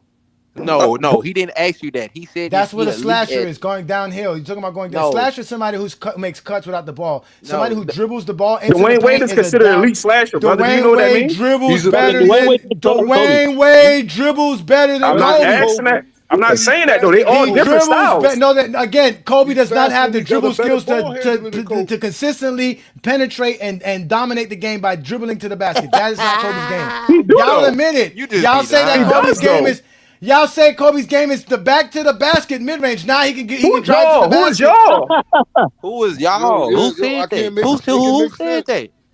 So Kobe not an elite slasher? Kobe didn't get to the rim relentlessly? Kobe Are you was serious? getting to the rim most of his career. Oh yeah, y'all niggas is just haters, dog. niggas Y'all gonna just agree with talking. that? Niggas just Y'all be all agree talking. with that? Niggas just be talking. You're asking me if Kobe Bryant is on the level of Dwayne Wade. I did not say that. I said it's an elite slasher. You brought him up. You brought up Dwayne Yeah, Wade. because he's a considered. Can Kobe dribble the basketball? Yes, nigga. I ain't saying is Kobe he can't elite dribble. at slashing? Is he No, elite he's at not an slashing? elite at penetrating and getting to the basket. He's not. I did not He's ask not elite at penetrating, it. brother. He's not elite. So- He's not so- elite so, Johnny, at my last it. question. My last question. He's not Who's elite the at elite slasher to penetrating you? and dribbling. Kobe was a very great underrated playmaker. Again, a slasher is somebody who cuts without the ball. Oh my God. LeBron, Dwayne Wade, those are elite slashers. I mean, wait. What? Twin Man, is a slasher a man who cuts without the ball? Yes. That's what a slasher is. Is a slasher a man who cuts without the ball? Yeah. Okay. Is a player who dribbles and penetrates into the interior of the defense considered a downhill player? Look, we got the head duck, then we got the stupid duck. Wound boy, behind. can you Y'all answer that just question? ducks. Wound boy, a player who dribbles to the He's trying to distract. players who dribble to the paint, players who dribble into the paint like a Chris Paul, like a Isaiah Thomas, like a Magic Johnson, who dribbles and collapses the defense, is a dribble penetrator. That is called a downhill. They go downhill. Size has Kobe was a great downhill player too, by the way. And he was an elite slasher. They had a point guard. They had a point guard the whole time. He didn't need the ball in his hand, so when he wasn't having the ball in his hand, how you think he was getting the ball? Hey, bro, he's trying to write his own definition for what a slasher Like, what the fuck is y'all niggas just think everybody trash at everything, but LeBron great at everything. Y'all niggas cap too much to me, man. He the head duck, but y'all duck. They literally have a point guard on his squad. See, this is the problem. Hold on. Can I say this? Who said Kobe? What you want to scream? Yeah, duh. You literally are trying to compare Kobe Bryant to I'm comparing Kobe to Kobe. No, that's not what he said, nigga. He I said he's an elite slasher. I'm not comparing him to Kobe to nobody else. Y'all saying Kobe not an elite slasher when they had a point guard the whole time on his squad. How you think he got the ball? He said, "Is he elite at slashing? Is he an elite slasher, nigga? He finished the He box. He is. finished. And nigga, everybody know he is, nigga. He finished the He's round. not. Okay, he's not an elite. Okay, y'all niggas let's just say. haters, dog. Okay, Yeah, y'all let's Kobe just say. Let's just say Kobe Bryant is or dribbling the basketball to the basket is considered a slasher. He's not an elite slasher. He is though. Give me a. He's elite getting downhill. He's elite getting downhill, and he's elite slashing. No, he's not. Give me a season. Oh, y'all niggas haters. Y'all haters. Y'all haters. Y'all haters. Y'all haters. Yeah, y'all would say LeBron James is a great mid-range shooter. Y'all niggas is haters. Y'all want to know where Kobe getting to the rim? SFM, listen, SFM, give me a year where I can go to see elite stats at getting to the rim from Kobe Bryant. What year? Elite year. Let's just do his prom. Do his whole entire prom. No. Do his whole entire prom. Wait. What year is that? Give me a year. Why can't you just give me 1 year? From 2000. I said his entire prom. Start the first year. I said his entire prom. His entire prom. Give me the first year. 2001 to what? 2013. Like this. Like okay, so you want to go? Okay, you want to go 2001. Okay, let's go to 2001. If you want to go 2001, 2002, 2003, 2004, 2005, 2006, 2007, 2008, 2009, 2010, 2011. Like, we talking about Kobe. No, we talking about the nigga. Hold on, we talking about the nigga that was dunking on Kevin Garnett, dunking on Yao Ming, dunking on Dwight Howard, dunking on Ben Wallace. What are you talking about, sir? That's just dunking the ball. We talking about the dude that averaged 33, 7, and 7 on 51% with just slashing. He did nothing but slash that series against Spurs. That was against the Suns, a weak ass defense. No, that wasn't against the Suns. You just talking. That was against the Spurs. You just be talking, nigga. No, that was against the Suns too. But against the Spurs, no, nigga, against the Suns, nigga, he was shooting them. Nigga, shooting lights out. You just be talking. No, you just be talking because against he shot 43. He shot 43% from the. He shot 43% from the three. Nigga, you just be talking. That was in 2010 in the Western Conference Finals, nigga. Nobody know better than me, nigga. Nobody know better than me. Trust me, nobody know better than me, nigga. Kobe. You just be All talking. Right, here we go. Shut the fuck up. Shut up, SFM. Shut up, SFM. Shut up. Here we go. Kobe Bryant in 2001 shot 64.5%, which is really good at the basket. So that's Kobe Bryant elite, getting to nigga. the Shut the fuck up. That's not elite, sir. Elite is 72%, like Michael Finley. That's elite. 73% is elite. Ray Allen shot 65% from that same position, better than Kobe Bryant. So here we go. I said that was good. Allen Iverson, 64% at the rim. That's Allen Iverson. Jerry Stackhouse, 58% at the rim in 2001. Now, mind you, this is with Shaq on his team as well. Let's go to 2002. Kobe Bryant, same thing. Let's go. In 2002, the guys who took the most shots. So Kobe shot 65% as well, which is good. Like I said, he's a good at the rim. He's not elite. Good. Here we go again. 2003. 2003. Here we go. I don't know why you're laughing. Elite is at 70%, sir, like LeBron James, sir. That's Shaq. Kobe Bryant at the rim again, getting to the basket. Even though he's not one of the best at it, he's in top 10 in doing it as far as taking the shots there. But again, he shoots 63% at the rim. That is just good. That's not elite. That's elite. Kobe was bad. Can I say something real quick, Johnny? That's not elite. That's not elite. Let's go to 2004. Again, he still has Shaq. Hey, Johnny, can I say something real fast, bro? Uh-huh. So in 2004, Kobe's at 59.9 at 60%. That's average in 2004. That's Kobe still in his prime. He's shooting average at the rim. 2005. No, we got to keep going because Kobe was in his prime. I want to look for this elite. I want to see this. I want to see this elite at the rim. Here it is. 2005. Without Shaquille O'Neal, Kobe again shoots 60% at the rim. That is average, ladies and gentlemen. The league average is about 62%. That's why 65 isn't that good. It's getting worse. He's getting worse. Funny. Here we go. Here goes 2006. Here goes 2000. Here goes 2006. Kobe Bryant again shot 60% at the rim, below average. Because 62 is the real average, but I'm gonna just call him average so for the sake of SFM. Let's go to 2007. Mind you, he doesn't have Shaq no more. You see it dwindling. Here we go. Kobe Bryant in 2007. We just went 2006, 2005, 2007. Again without Shaq, 61% at the rim. Average. 2008. This is all Kobe in his fucking prime. Getting at the rim. Season. Kobe Bryant in 2008 shot 63. Why? Because he had Paul Gasol now. So now he can shoot 63% because Paul Gasol's not as good as Shaq, but he can shoot at least 63%. That's a little bit above average. Let's go 2009. Kobe again is still in his fucking prime. Again, these niggas want to bring up stats. They never worked well for Kobe. Now Kobe's back with Paul Gasol in his prime, and Paul Gasol and got Kobe shooting 65% at the rim, which is good.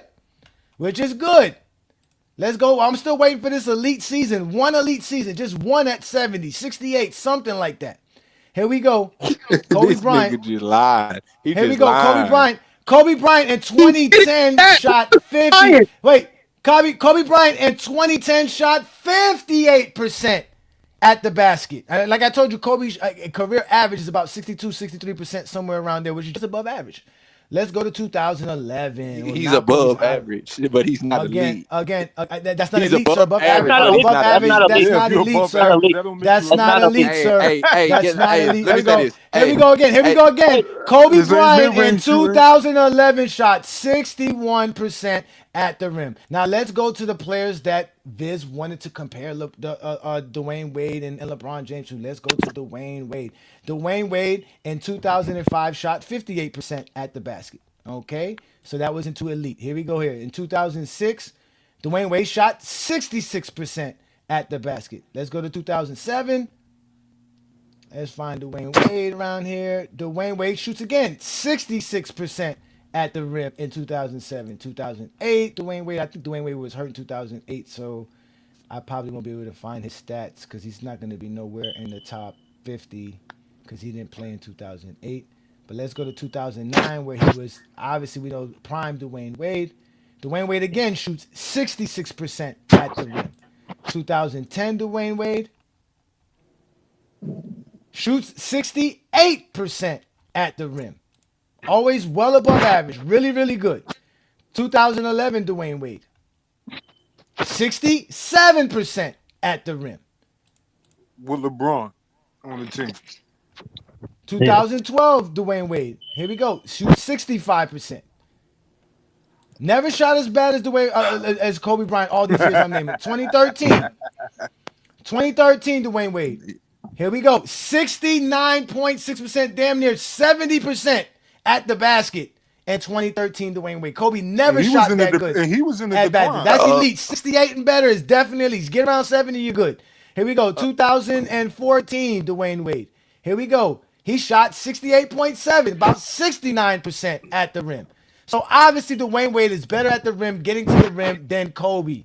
Like y'all just want to don't let me go get the GOAT because we already know the GOAT shoots 70% plus. Hey, Johnny. Just leave it alone, fam. Hey, hold on. Hey, Johnny, hold on. ISO. No, it's no ISO. Go ahead, King. Go ahead. King Solomon has actually been very respectful today, so yeah. Go ahead, King Solomon. So this dude is a gaslighter and he's a liar because Kobe averaged 29-6-4 against the Spurs, not 33-7-7. That was against the Suns. So he tried to gaslight me. He tried to gaslight my memory, my perfect memory. Kobe averaged 29-4. He shot 33% from three, not 43%. This dude is a liar. That's all they do is lie. That's all they do is lie. That's all they're good for is lying. And then they get mad at me. Can I say before you ran down? Go ahead. This is the thing people get confused. You want to know where Kobe was elite at? Kobe was elite in transition. That's where Kobe was elite at. Kobe was elite in transition. He was not elite getting to the rim. See, all the stuff y'all see with Kobe Bryant, y'all see him on the break, and he's getting to the rim in transition. We're talking about half-court offense, and you're setting up a play. Kobe had trouble getting around his man. That's why he shot a lot of jump shots. Hey, listen, that's crazy. This is what y'all don't get. You're laughing, but he literally ran down the gear. This is the funny. You can't see, you can't hear, you can't read, you can't count. It don't matter what you think, nigga. Hold on. Hey, Johnny. SFM is going by the stats. You just told him the stats and what the league average is. I didn't even sit here and say Kobe was bad. I sat here and said Kobe was good. Yeah, he was good. Kobe's I think good. he shot like 62, 63, 64%. But he's Yeah. not elite. Hey, Elite is getting to the rim like Giannis at 70% or He's not better. he's not even elite at mid range. He's only elite at mid range as far as volume goes. But his field goal percentage in mid range is not elite neither. Hey, let me respond. First point was King Shay to respond to your point. King Shay, you misinterpreted. You didn't listen to what I said. I said in 2001 versus the Spurs, Kobe best performance versus the Spurs. He averaged 33 points. We're not talking about 01 though. Hold on. Let me respond. No, because you just lied on me. He averaged 33, 7, and 7 on 51%. Now that's a fact. 2001 Western Conference Finals. Why the fuck would that matter if we're talking about 08? Because because I'm talking about this performance in 2008. This is Kobe's second best performance, probably third. This is not even his best performance versus the Spurs, but he still dominated. So, everything you're saying right now, it's just hold on. Now to respond back to Johnny. Stay, because this is what the crowd want to see. Hey, Johnny, stay focused on me. Please don't run from me. You feel me? Look, I'm gonna say this again. The crowd want to see. This nigga's hilarious. This is what I'm saying again. I just searched up what the 2000s. I just searched up the 2000s era rim around the rim. What was the average? It was 59.2. He shot over that. Yeah, around the rim. He shot over that. Where did you get that the league average was 59.2? When did you say that? When did you say? When? I think this is coming from AI overview. I think this is coming from somebody who didn't do their research. No. We can do it because I mean all this stuff is available because like I said, it's about around like I said, it's somewhere between 60 to 62%. Yeah, it's 59.2. Depending on what era, it depends on what era you want to bring up because again, it really does depend on the era. It was 59.2. So my statement was I didn't bring up Dwayne Wade. I don't think it was 59.2. Listen, you got that false. Hey, Johnny, Kobe was giving above average though. That elite. It was about 60. It was over 60. It was Kobe under the rim over 60. Let me say this. I didn't bring up Dwayne Wade. I didn't bring up LeBron James. Nobody ever said that Kobe on a level of slashing like LeBron. Nobody never said that. I said the fact is Kobe is an elite slasher. That's not an opinion. That's a fact. I would be elite if he's not on that level. You feel me? So Kobe finishing around the rim was just the smallest part of his game. I never heard nobody say that Kobe Bryant wasn't elite around the rim. That's just something LeBron. That's from LeBron. What makes Kobe? Listen. What makes Kobe an elite slasher? SFM. You just brought up stats, and the stats said Kobe's not elite, bro. He shot around 62%. That's just above average, bro. That's just all right. That's just good. That's good. He's good. No, he was. He's not on LeBron's level, which is why you play the zone versus LeBron, because not only can LeBron hit jumpers on you, he can also get to the paint, and once he gets all his other teammates involved, it's a wrap. It really is. And also, like, how could LeBron hit jumpers back then when he couldn't even make free throws? Who cares about free throws? You got to get fouled to go to the free throw line, man. Nobody cares about free throws. Go. And he can't make free throws. They're free. He can make free throws. He's making 7 out of 10. I never heard somebody go 7 to 10 from the free throw line and somebody say, man, that motherfucker can't shoot free throws. He shot 69% from the free throw that series. Bruh, 69% is 7 out of 10. I've never heard somebody go 7 out of 10 from the free throw line or somebody shoot with free throws most of the time. Again, no, he did. Again, I never heard somebody go 7 out of 10, and that's a horrible struggle of free throw shooter. He was an average free throw shooter. LeBron's an average. He's not a bad free throw shooter. He just always what the hell? I've never heard somebody make 15 out of 20 free throws, and you say, damn, he had a bad shooting night on free throws. The fuck? But also, if he's elite finishing around the rim, why he doesn't have one season shooting above 50%? Because his game is not predicated around the rim. See, that's what we just talked about. Oh my god! So how is he an elite slasher? Oh my god! That's exactly what we just said, man. That don't make sense at all. We just said. Listen. That's exactly what we said. Y'all zesty beats can't take it. And I'm gonna tell you something. Let me say this. It came from a family tree. My granddaddy was a pimp. My great-great-great-granddaddy was a pimp. I'm talking about pimping been since pimping. They scrolling through the threads, looking for any mention of Gold James. Talking Kobe and Jordan, never staying in they lanes. Top 5 Nah, that ain't the truth. You missed MJ's legacy, so now you connecting the two. They'll say, look at the rings, look at his mind. Forgetting by Shaq and Phil, they tryna play blind. Shaq got those titles, Paul also held it down, but they twisting the story round like we weren't around. Kobe fans crying, saying Kobe's not respected, ranking him so high, wanting everyone to accept it. Tryna battle Bron fans, but they know the real deal. In the end of the day, it's that seal the deal. Internet trolls living in denial, spending years online, living in the X-Files, talking GOAT debates, but they know Kobe not there. LeBron's the king, Jordan's the standard, and they scream it's not fair. Black Mamba vibes while they cling to their dreams, but truth always surfaces, it ain't always what it seems. Bleacher Report list came out, Kobe not top 10, now they all upset, talking about time for revenge. Kobe fans crying, saying Kobe's not respected, ranking him so high, wanting everyone to accept it. Trying to battle Bron fans, but they know the real deal. In the end of the day, stats seal the deal. Dismiss stats, let's play it back. Two-time finals MVP, that's a well-known fact. But when it came to the league, he was never the best in the game. Always a shadow of Shaq, Duncan, and eventually James. Fake Mamba lingo is all they can talk about, arguing in circles while we figure them out. Fear of the Jordan fans got them running in place. You talk about footwork,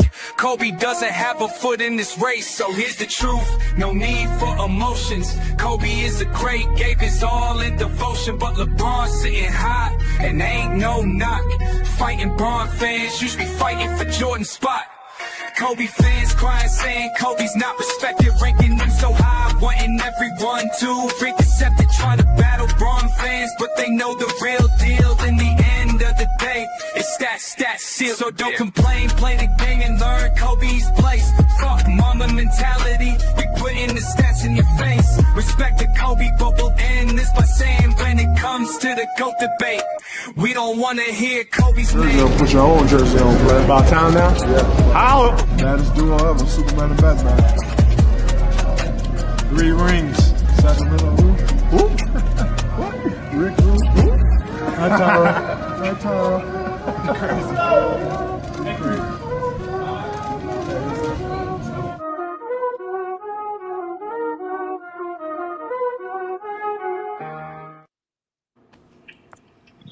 Yo, you just took that nigga in one time. Listen, like back to this. Listen, hey Johnny. I understand you the head duck, but control them other ducks behind you. The 3 of them right there, because they. He said I'm the head duck. Yeah, they just the ducks behind you. You know how the ducks follow the mama. Hey, they the ducks behind you. All y'all ducks. SFM, what's the number on my head, bro? How much is on my head? What's the prize for my head? What's the prize? I know there's a bounty on my head. I heard there's a bounty on my head. What's the prize? Ain't got nothing to do with me. I never do no shit like that. You sure? I don't participate. A pair of Kobe's. Like that's what the price is. Olo, did you see this, Olo? Did I show it to you, Olo? Look at this, Olo. I know some real niggas that really get at niggas. Niggas ain't like that fake internet shit. Niggas ain't really on that for real. Like all that, bro, you can't where I'm from. You just can't be lying on niggas. Like nigga, not even that. Like that'll get you fucked up. Many men, son, many men. Like that, but on the internet, everybody just lying. Like that's weird. Like that's not cool. Like you will die. Niggas really talking tough on TikTok. Hey, Johnny, you hear that? Look, niggas say he gonna kill me, man. What? Wish death upon me. I don't trust no nigga that talk tough on TikTok. Hey, Johnny, can I get you the estimate? Why did you say that Michael Jordan was a bad mid-range shooter? The same way you said Kobe was the elite slasher. He was. I'm trying to be nigga who I'm destined to be. Nigga, that's why I said the shit. Niggas, I'm trying to be who I'm destined to be, but you niggas trying to take my life away. So listen, hey Johnny, are you trolling? So you was trolling when you said that? I'm not trolling. Listen, I'm not trolling. There is no evidence that Michael Jordan is a good mid-range shooter or a bad mid-range shooter. There's no proof of this. Y'all the ones who get mad because at the end of the day, there's no way for us to prove either or. I can go online and show you a bunch of mid-range jumpers of Jordan bricking left and right, bro, having bad games. Yeah, more times than none. I can play a film for you right now with Michael Jordan saying teams play me so I can shoot the jumper and I have to learn to shoot the jumper because they think I can't shoot. And I have to get it in my game because it's not in his game. He couldn't shoot the basketball. The man shot 18, 17, 15, 13, 14% from the three-point land 4 or 5 years in a row. What make y'all think he was shooting a bunch of mid-range jump shots? Yeah, if he's shooting that bad from three. Hey Johnny, I never heard nobody in the right mind say that Michael Jordan knows this game is a bad mid-range. Because you never heard nobody in the right mind. Thank you Just watch it for yourself. This is the first time you met somebody in the right mind. Hold on, Johnny. You never know somebody talk basketball in their right mind. What is with this? Why you keep referencing other people? Oh, hey Johnny, yeah, why did you say? Hold on, hey Johnny, why did you say Karl Malone averaged 20 on the Lakers? Huh? Oh, because I got the year wrong. It was his last year. Instead of it being his last year in the NBA, it was his last year in Utah. Oh man, I could make a mistake. I'm not perfect, bro. I don't remember everything in basketball. That's what y'all be wanting to do. I can admit to when I'm wrong, nigga. I'm not trying to make myself right. I know the stats are there to prove to me. At the end of the day, we do know. Easy, look, and you think, all right, I can just show you how quick I can flip that. Okay, yeah, he didn't average 20 with the Lakers. Oh my God. Well, isn't that like what y'all say? Didn't how y'all take a 20-point Karl Malone and make him average 13 points? Kobe Bryant's Kobe to make his teammates better. Kobe make his teammates better. You see what I'm saying? That's what I'm saying. So at the end of the day, the conversation is always about Kobe trying to win when he has help. LeBron never had that kind of help. Okay. Let me say this. Hey Johnny. Hey Johnny, let me just say this to you. The furthest you can go see Michael Jordan mid-range stats is to 97. So if you if you go back all the way back to 97, like like I say, hey Johnny, bro, you done lived through this shit. Like this ain't nothing that you didn't see for yourself. You didn't see for yourself. I know, and I still see it. Michael Jordan's recorded mid-range jump shots for the 4 seasons is a good mid-range shooter, a real good one. Then why you said he was bad? Because I said for the overall career, that's what I said. I can't just go off for 4 years and 15 seasons. That don't make no. But also, talking about can I go find LeBron? Can I go find LeBron's best 4 years in mid range and say, yo, he's the best mid range shooter because he's gonna be somewhere around 45% doing that? But when you, hey Johnny, he mentioned 95, right? I was like, did you know? Did you know when the Bulls was up? I didn't say nothing about 95. I said 97. You said 97. 97. That's what I'm trying to tell you. Listen to what I'm about to tell you. Now you know they played the Heat in the Eastern Conference Finals. They was up 3-0. You talking about this mid-range game? He shot like 39% in that series. Hold on. The man missed 46 shots in 2 games. The first game, he shot 22. He shot 2 for 22 in 3 quarters. He finished 9 for 35. The next game, he was 11 for 31. I don't know what in his last game as a Bull, he took 35 shots and only made 15. So I don't know what part of elite shooting you guys are thinking when it comes to him. His game was predicated on his athleticism. Once he lost a step, that's when he shot more jumpers, and his shit wasn't like that. It wasn't. If you look at it, he mastered that fadeaway. He mastered that turnaround fadeaway. That's what he did late. That's what he did late in his career. Yeah. All that shit off the dribble, that shit was clanking. But exactly. And catch and shoot as well. Remember, he had the worst 3-point challenge shootout of all time. Okay, he tied with Detlef Shrimp. Kevin Hart shot from the extended line. Look. We can all go back. We can all go back to certain stuff. But do you know even in 1990 through 1992, he shot 51% from the field. That you go search that up. That's a fact. That's not mid range. Yeah, from the field. No, I got you. I know, no mid range. I'm talking about from mid range. Just mid range. No, mid that's range. from the field. No, that's cheating. I'm not talking about from the field. Mid range. This is mid range. No, I said field by accident. If you don't have said we couldn't stack the track, You don't have to stack stack. that. You said we couldn't track that. There's no until stat to track it. That's 1997, what I'm trying to tell you. I Thank can tell you. you They don't that, have that and I can tell, 1997. and I can tell you, and I can tell you, in 1988, the nigga shot 25% from mid range. Hey Johnny, I'm looking. I mean, what the fuck? Hey Johnny, man. Hey Johnny, I promise to God, I'm looking at it right now. 1990 through 1992, 51% from the mid range. Based on what? Watching 6 games? Nah, his shooting attempts was he made 793 out of 1,552 shots from 1990 to 1992. Who kept a record of the mid range jump shots for you to know that in 1991? Yeah, where are you looking at? Nigga, I don't know. Nigga, exactly. You know what? Oh wait, SFM. Hey, write these numbers down. In 1986 to 1989, Jordan shot 1,563 mid-range jumpers, and he made about 325 of them. What was that? What was that? That's what he did. I gave you some numbers. Now take them numbers and run with them shits, since you don't know where the fuck niggas be getting numbers from. That's what I tell you. Those numbers don't exist. Listen. Those numbers don't exist, bro. It's fine. It's okay. He's known as Air Jordan, not Shooting Jordan. Okay, it's not jump. It's not jump. Nobody. That's why nobody buy jump mans, because ain't nobody sitting around here trying to take jump shots. Let me tell you something. I never seen Michael Jordan in airball free throw like LeBron had. I've seen him airball mid ranges though. I've seen him airball mid ranges. I've seen him airball mid ranges. I've seen him airball mid ranges though. I saw him airball a bunch of mid range jump shots. You see how many open dunks he missed? Bad work, Johnny. I was gonna say he missed open dunks too. Yeah, he missed wide open. Hey Johnny, we need an explanation why he airball the free throws out here. Hey Johnny, why he struggling for the free throw line? Hey, what's closer to the basket, a dunk or a free throw shot?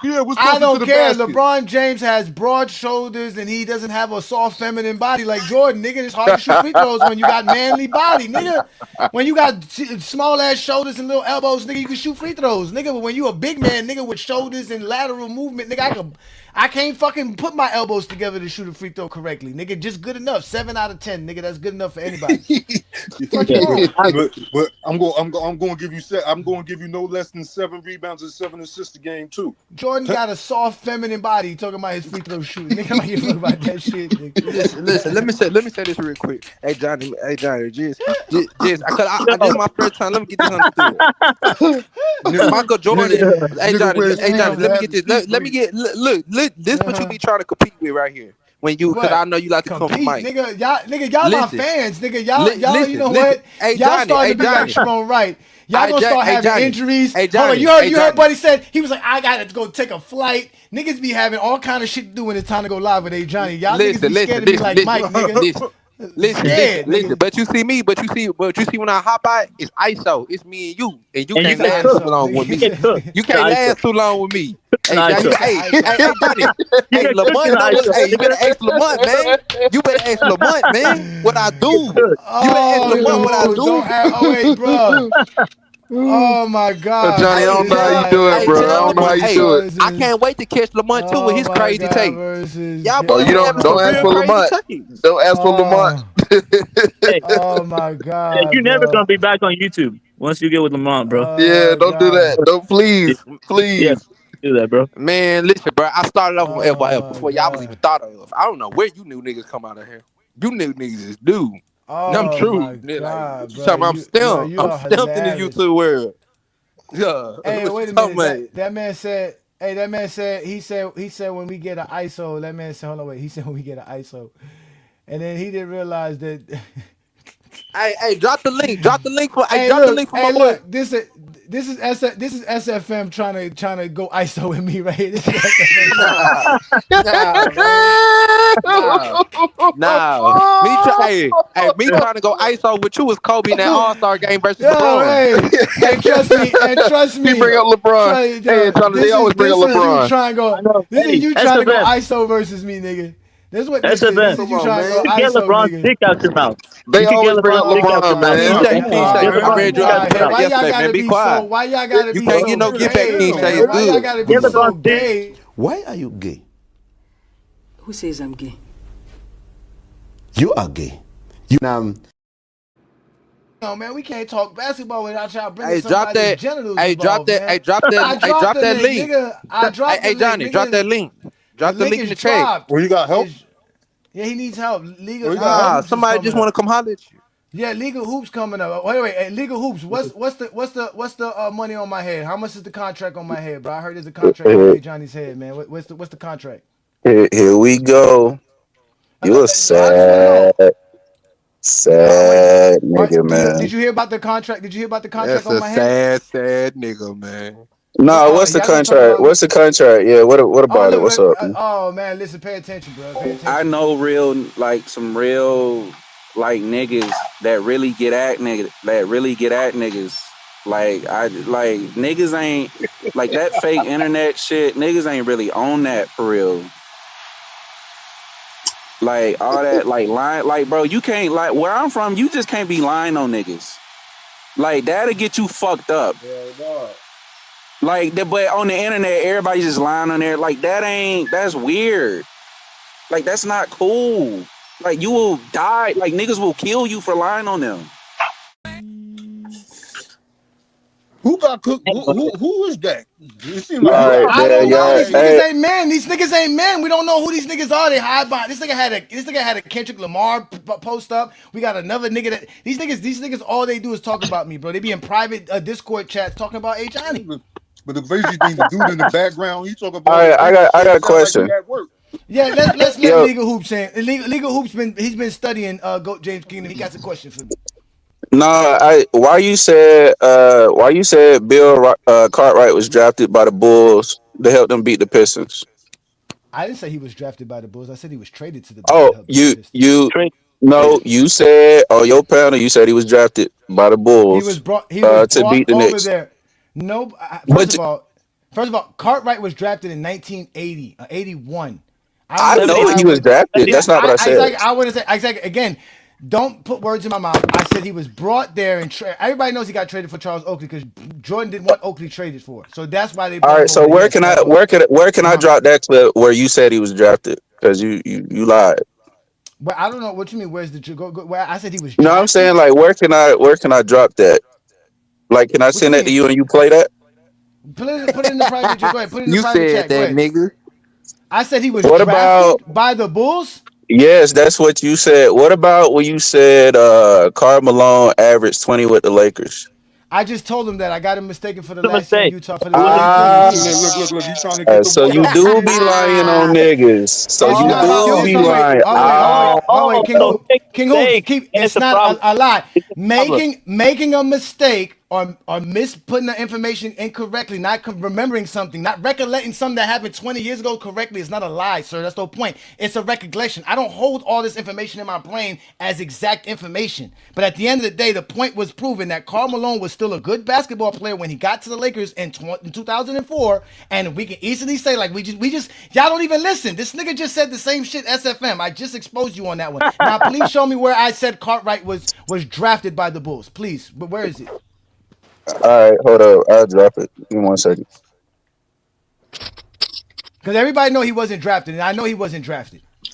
Yeah. And this And is that's what y'all crazy do because you I talk about him I being talked about Horace Grant being drafted for the Bulls, and I know for a fact that Cartwright wasn't drafted, so I wouldn't have said Cartwright was drafted to be on the Bulls. I said he was traded.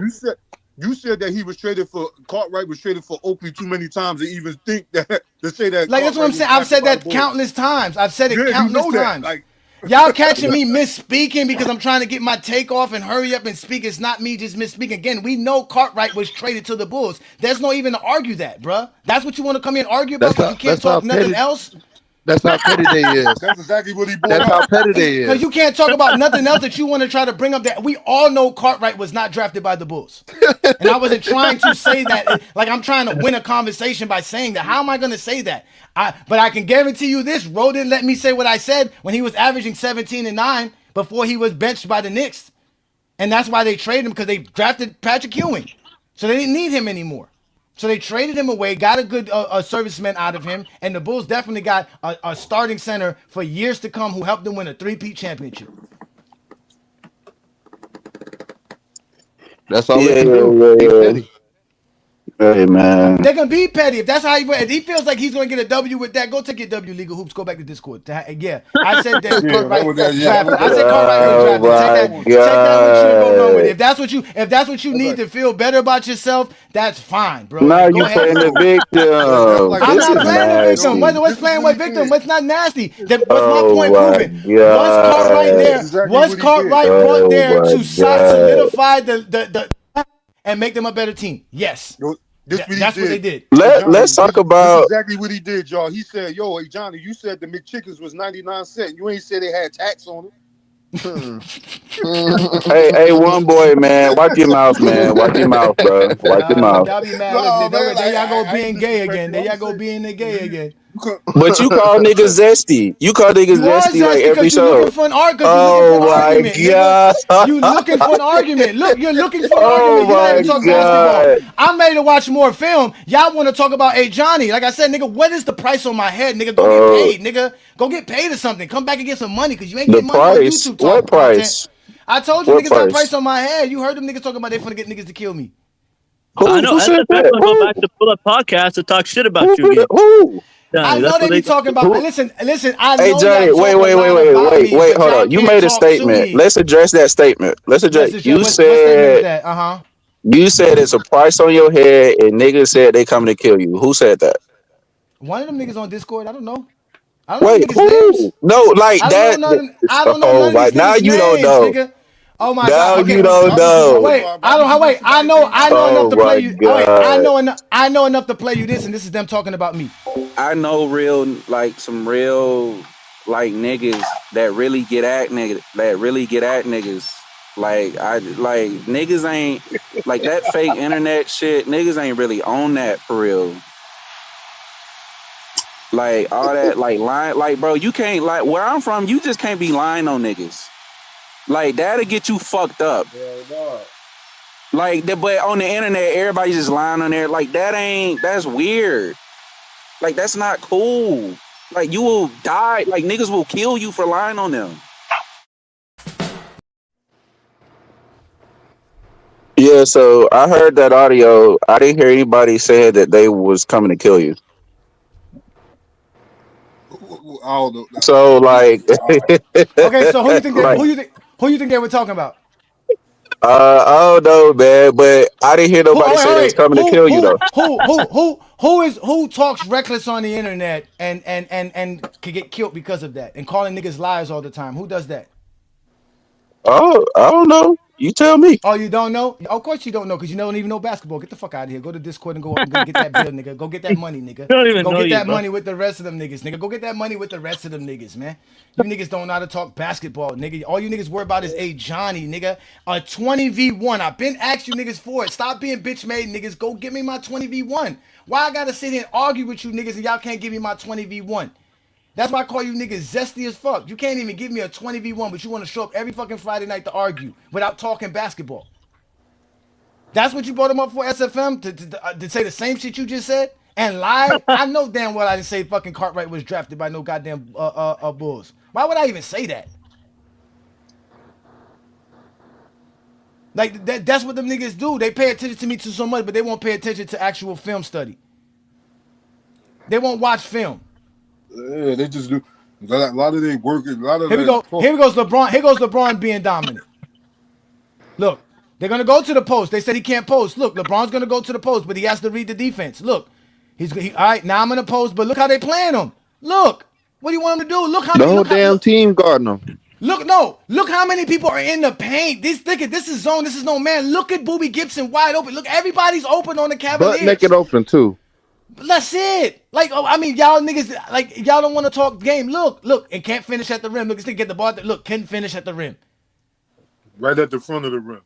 Look, LeBron James, even in this situation, look, he tries to go in transition, but look, good defense. Watch this.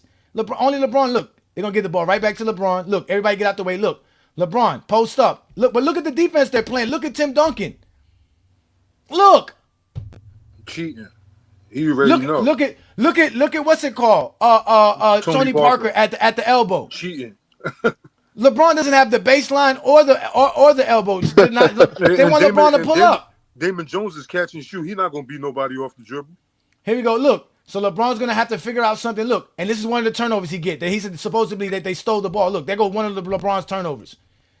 So supposedly LeBron James got the ball stripped from him, and that's him trying to make a cross court pass. It was a bad pass. He fucked that one up. That was a bad pass. But either way, he's trying to make a play. Let's continue. Funny because this Spurs team was an all-time defense in 07. I'm not gonna go with the all-time defense. They were just good enough to play defense. Yeah, they had better defenses than this. Yeah. Hold on, wait. So this is where right? They get the ball to LeBron here, right? Let's move forward a little bit. This is where he turns over the ball, right? So he turns over the ball, right? So here we go again. LeBron James. They're gonna try to get him the ball. Why didn't this guy didn't pull up? If they say, why he don't pull up here? Why don't he pull this up? No, he doesn't pull over. Yep. Pass it to LeBron. Look, LeBron tries to go for the thing, but he's going to get double teamed. So LeBron says, no, fuck it. Don't come over here because they're going to double team me. But look how they're playing already. And look how Varejao look at there's always somebody at the elbow. There's always somebody in the paint, and there's always somebody on the strong side baseline. Always. They're going to say Kobe would have shot that. Kobe would have shot that. Of course Kobe's going to shoot that. Well, Kobe should, and that's why he was breaking a lot of those shots. But he has a team that have a whole system. The Cavaliers are waiting on LeBron. Look, he did shoot it. Okay, he did shoot it. What else is he supposed to do? They said he can't shoot it. He's afraid to shoot. He shot it. What else is he supposed to do? That's what I'm trying to say. They don't know the game of basketball. They can't talk. They can't talk. What is he supposed to do? No, they like inefficient mid-range shots. That's what they like most. Yeah, they like that's an inefficient shot, but you got no choice right here. Look, fuck it, I'm gonna have to just take it. Fuck it, I'm trying to find my rhythm. I don't have it. This is a 22-year-old in the NBA Finals. Kobe wasn't playing against his team in the finals, in the big stage. Everybody's watching you. He played his team in a conference. Look, they call weak-ass team in the finals. Look, they go Ginobili. Nobody says Ginobili. Y'all know he was playing his team in the conference, right? Here you go. I know that, sir. Look. LeBron makes the right pass. So look, LeBron makes the right pass. It's a different pressure, like y'all always say. The finals is different. It's not different pressure. You playing a championship caliber team in your conference. Right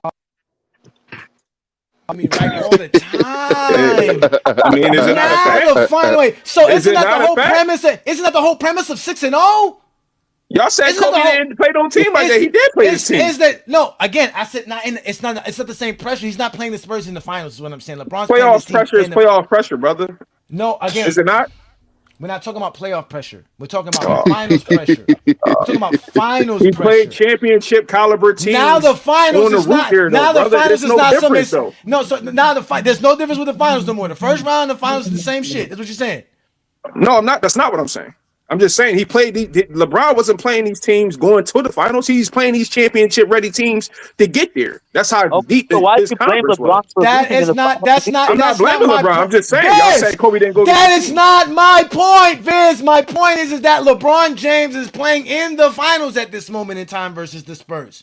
That's not what you said, though. That's exactly what I just said. Y'all said Kobe wasn't playing these caliber teams. I said he wasn't playing the Spurs in the finals. Tonight's show is about the Spurs. How you want to play the Spurs in the finals when he's playing them in the conference to get to the finals? It doesn't matter. It's not the finals. No, it's not. It does matter. No, it's not the finals. That's the point. It's not the finals. If he's playing these guys in the Western Conference Finals to get there, he's playing the fucking team to get there. Who did he play in 03? It's not the finals. Is that not the same caliber team? It's not the finals, dumbass. The finals. Brother, we're not talking about we're talking about the team. Exclude no, where we're they not. played. We're talking about the finals. But y'all did not say that though. Y'all said back to watching film. This is what they don't like to do. This is how they be disrupted. They don't like watching film. We're talking about the finals. Here we go again. Let's back to the film. Look at LeBron getting to the space, but he's surrounded by 3 players. Oh wait, I got to get back to the film where he's trying to get the ball to the guy in the paint and he fucks that up. Here we go. Yeah, So And these guys is long pause. You know what I'm saying? He got 6'11". Here we go. I think Okay, that's Alberto LeBron. was Okay, like 7 so that's feet. LeBron shooting that jumper, right? That was LeBron shooting that jumper, right? And here we go. They get the steal, right, from Ginobili, who can't dribble because he got stolen. Somebody steals the ball, you can't dribble. So here we go. They get the ball again to LeBron. Look, no, that's LeBron making a pass. Look, did he finish? He made the right play. Look at LeBron making the right pass because look at the type of zone they're in versus him. He makes the right pass. Did Varejao finish? No. He gets fouled. Here we go again. LeBron James. Look, getting doubled off the pick and roll. Just like Robert Horry said, we doubled him on every pick and roll. Then look. Oh, no, that's not LeBron. That's LeBron's on the right side. So here goes LeBron on the right side. Here goes LeBron on the right side. Now watch this. First championship. LeBron Look at this. Look how many people is on LeBron. 3 people is on LeBron. He's trying to make a pass. Another turnover. Oh, no, he doesn't turn over that one. Look, boom. Look at that. Ilgauskas, Varejao mauled by Finley. He couldn't finish. That guy couldn't finish right there at the rim. Yeah, how many times did LeBron James get a guy the ball at the basket and they couldn't finish at the rim? Yeah, he wasn't good at finishing in traffic. Look at that. Let's go for more. Here we go. LeBron James. Look at, ladies and gentlemen, look at LeBron James dribble. Look at the zone defense that they play. Watch this. Look at this, ladies and gentlemen. Look at that right there. Look at the guys. Look at that. Look how many they already collapsing. Look at that. Where's LeBron supposed to go? They were not playing Kobe like this. I showed you the film of Kobe. We're not playing Kobe like, look, now LeBron has to create a shot. Look, he's looking, look, he still gets to the basket. And look how many, there's 4 Spurs in the paint. Who that wide open in the right corner? Popovich that might be Pavlovich. It doesn't matter. LeBron can't see them. They got there's so many things going on. Yeah, like I don't know. It's like I don't know too many people that draw that much attention when they drive. Like it's not. Other than y'all. Giannis. And mind you, and he's still getting to that spot of the floor. Remember, Kobe can't get it. That's why they want Kobe to take a shot at the elbow because Kobe got to take 2 more dribbles. Yeah, Kobe can't get. Look. Wait a minute. Look how many. Look how much. Again, we were talking about Jordan going left, and look how much times LeBron dribbles. Running up the court with a slight 1, 2, 3, 4. Not look right. Look at this crossover. Look how many dribbles he has to take to get to that spot. He's taking a shot, still contested, but he's getting it as close as he can. Which is what you want in any play. Side short ball tip. And if they collapse on you, and they can't finish. LeBron James is not listen to what they're saying. Listen, because the Spurs are sending 2 and 3 guys at him at all times. He's not allowed to play. Look, listen, pay attention. When you look at the help defense, LeBron James is not allowed to play one-on-one because the Spurs are sending 2 and 3 guys at him at all times. He has to make plays. Damn, you niggas always talk at the wrong time. Listen, LeBron James is not allowed to play one-on-one because the Spurs. When you look at the help defense, LeBron James is not allowed to play one-on-one because the Spurs are sending 2 and 3 guys at him at all times. He has to make plays over 3 or 4 Spur defenders. You heard that. You heard what he just said. At all times. Because he don't have help. They can do because they don't have help. We're gonna keep watching this. It's almost over. Here we go again. Look, LeBron goes downhill. Look. And he finally gets fouled and gets to the free throw line. Where is this making LeBron James shoot jumpers? LeBron James is still able to get to the rim.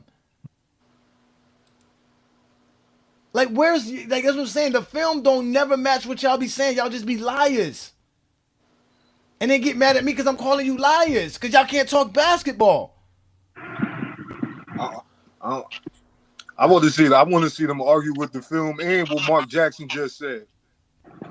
They can't argue with that. They will. A question, Johnny, earlier. This is a question for you. All right, I got you. So earlier when y'all had that conversation, I think it was SF Film was talking about one of these guys said that Gasol had a bad series and Drew Gooden had a better series, and then you based it on the numbers.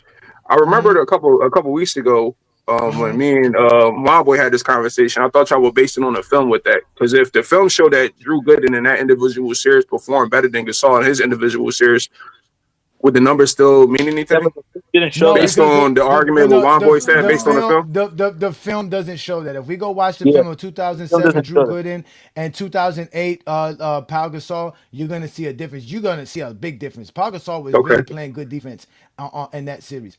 Hella defense. Yeah, and when I try to stress this to Juan Boy, I mean, y'all didn't really say nothing that day, but Juan Boy disagreed with me that day when I said the exact same thing. Because I didn't even have to go on the hold on. I didn't even have to go on the offense. I said defensive alone would win the argument because Tim Duncan was way better defensive player, and then nobody really questioned that. But in this certain situation, y'all gonna say Pau Gasol was better. No, it's too much inconsistencies here. No. Paul Gasol. Hold on, Juan Boy. I got you, Juan Boy. First of all, Paul Gasol was not only better defensively than Drew Gooden, he was better offensively than Drew Gooden. And in fact, the film that we're watching of Paul Gasol is one of the reasons why Juan Boy is saying Paul Gasol was one of the best players in 09. Because when you go to 09 playoffs, you really see what Juan Boy's talking about with Pau Gasol. So okay, so what about that bad series if SFM was talking about? He said that it wasn't a bad series. It wasn't okay, what if the film showed? But hold on. Based on what he was saying, he played bad. First of all, you're talking about two. Yeah, it's only the stats. You're talking about the point. We comparing individual playoffs. First of all, he didn't say that Pau Gasol played bad. He said Pau Gasol played just as good as Drew Gooden, basically. So who is it? That's not what I remember. Somebody saying something about 44%, and you were saying again, that. Yes, and 40% is not that bad. No, it's not. For a 7-footer? He shot for 7-footer that plays in the perimeter that takes jump shots too. Yes, he shoots jumpers as well. Yes, so he shot 44%, averaged 13 points per game, averaged damn near 10 rebounds. He averaged damn near over 4 assists per game, not to mention over a block and a steal per game. So he was balling. Okay. So you don't see the inconsistencies with me and Juan Boy's discussion? No, because Juan Boy. Because again, okay. What about you told me to answer the question. I'm going to answer the question again. Juan Boy's premise was predicated on film study, and yes, if we go watch the 2008 or the 2009 Pau Gasol in the playoffs, you're going to see a good and great Pau Gasol. You're not going to see. You're not going to see a better. You're not going to see a better defensive player than Tim Duncan that same year, though. No way. Yes, he was. No, you won't. No, you won't. No, you won't. No, you won't. That's a lie. Yeah. No, you won't. So Tim Duncan, hold on. On what level is Pau Gasol? On any level, any version of Pau Gasol is a better defender than Tim Duncan. Come on now, y'all can't be sitting here selling me this. First of all, let's listen. Nobody. I just said See, you're taking what I said and you're twisting it. I never said nothing about Duncan and Pau in 2008. I specifically said 2009. Pau. That's what I'm talking about. I know. But you was talking about all of these stats and all of this, that, and the third. Yeah, Tim Duncan was second team All NBA defense. That don't mean that he was better in that year than Pau Gasol. Number one, you didn't tell nobody that the Spurs. I think the Spurs was eliminated in the first round in 5 games in 2009. Still don't take away from the individual player, though. Okay, but I'm talking about for that year. Like I told you last week on FYF, you try to take the overall aspect from the career. I'm talking about a specific. No, I'm not. I'm talking about that year. In the film that I watched, you don't want to pull up on nobody's shit to go watch that. It's like 9 minutes worth. Come on, boy. And it's about 50 minutes. And it's about the 50-minute long clip of Pau, and just like I was saying, being better in transition, being a better pick and pop guy, being the great passer. You're not saying nothing about the defensive side though, Juan Boy. See, this is what I'm saying. But we already spoke about this. Talk about the other side of the basketball for him to be better. One side of basketball is just not. Get into that. You can't tell him what to talk about. Let him say what his take is, nigga. All right, rebut his take, nigga. Stop trying to tell niggas what they can say. Rebut his take. Yeah. You know what I'm saying? Like, I'm not saying that I'm not saying that overall Pau Gasol is better than Tim Duncan, but for that year, from what I've seen, well, also with the playmaking ability, his ability to face up and be his man off the dribble, going left, his footwork was crazy. Nobody tell me Pau didn't have crazy footwork.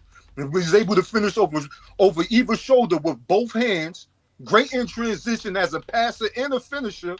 Better free throw shooter than Tim Duncan. I'm talking about 2009. Now, if you can, and then his playoff runs, how he was how he stifled the Nuggets and also the Orlando Magic, what they was trying to do with his height and skill, but being able to bother the White Howard on offense and defense, that's context for you. Now, you want to say that Tim Duncan was better overall, but you can't break that down the way I just did. All right, I'm allowed to talk now. Yeah, can you Okay. break down All why right. Tim Duncan was better Okay. like that? Gasol wasn't taking nobody off the dribble, so I don't agree with that. Better footwork, not Paul Gasol had great footwork, elite footwork. You see how that works, Johnny? Two players can be elite at the same thing. But his footwork was not on the level of Tim Duncan, so I don't agree with that right there. If you want to talk about running the floor, oh yeah, you can probably have that. Defensive though, I don't even have to talk about offense. Defense alone, this argument is for 2009. I'm talking about that year, not the overall career. 2009. Your statement was he was the best power forward that year. You didn't say playoff. You said the entire year. So I got to talk about the entire duration of that year. Even though they got eliminated, I still have to take the entire year into account. Defensively, there is no comparison Tim Duncan to Paul Gasol. So before I even get to the offense, because it's either pick your poison, who you want to take offensively. I'm pretty sure everybody in this room is going to pick for 2009. Yes, this that year. If you're basing it on a film, nobody's going to take Paul Gasol over Tim Duncan in that year alone. Nobody smart should. I mean, nobody. If you're smart, you're going to take Tim Duncan. Even for that year, because you're hold on. I was mute. Let me rock. I was mute. You could just stop. See, here we go. There's nothing that I was mute, Juan boy. Can I get the respect, please, brother? You can't call me Juan boy because you disagree. I don't care Juan boy. what nobody else thinks. But you can't, but you can't dispute the defensive part, though. Yeah, we could go back and forth offensively, but you cannot say that he's a better offense. You're talking about a year. And Pau Gasol, I'm talking about 1 year, yeah, but you're only talking. Pau Gasol went on to win the championship that same season. Boy, that don't make him the best power forward that year because he won. Kobe won a championship that year, and I'm pretty sure y'all will still say LeBron was better. Won't you agree with that? Or some of y'all Brown fans will say like that don't mean Kobe was better than LeBron. So you can't sit here and tell me because he won a championship he was the best power forward when you already stood on him being the best power forward in 2009, and you can't refute nothing I'm saying as a defensive player. Again, bro, Viz, you have yet to explain why Tim Duncan is better than Paul Gasol. Defensively, brother.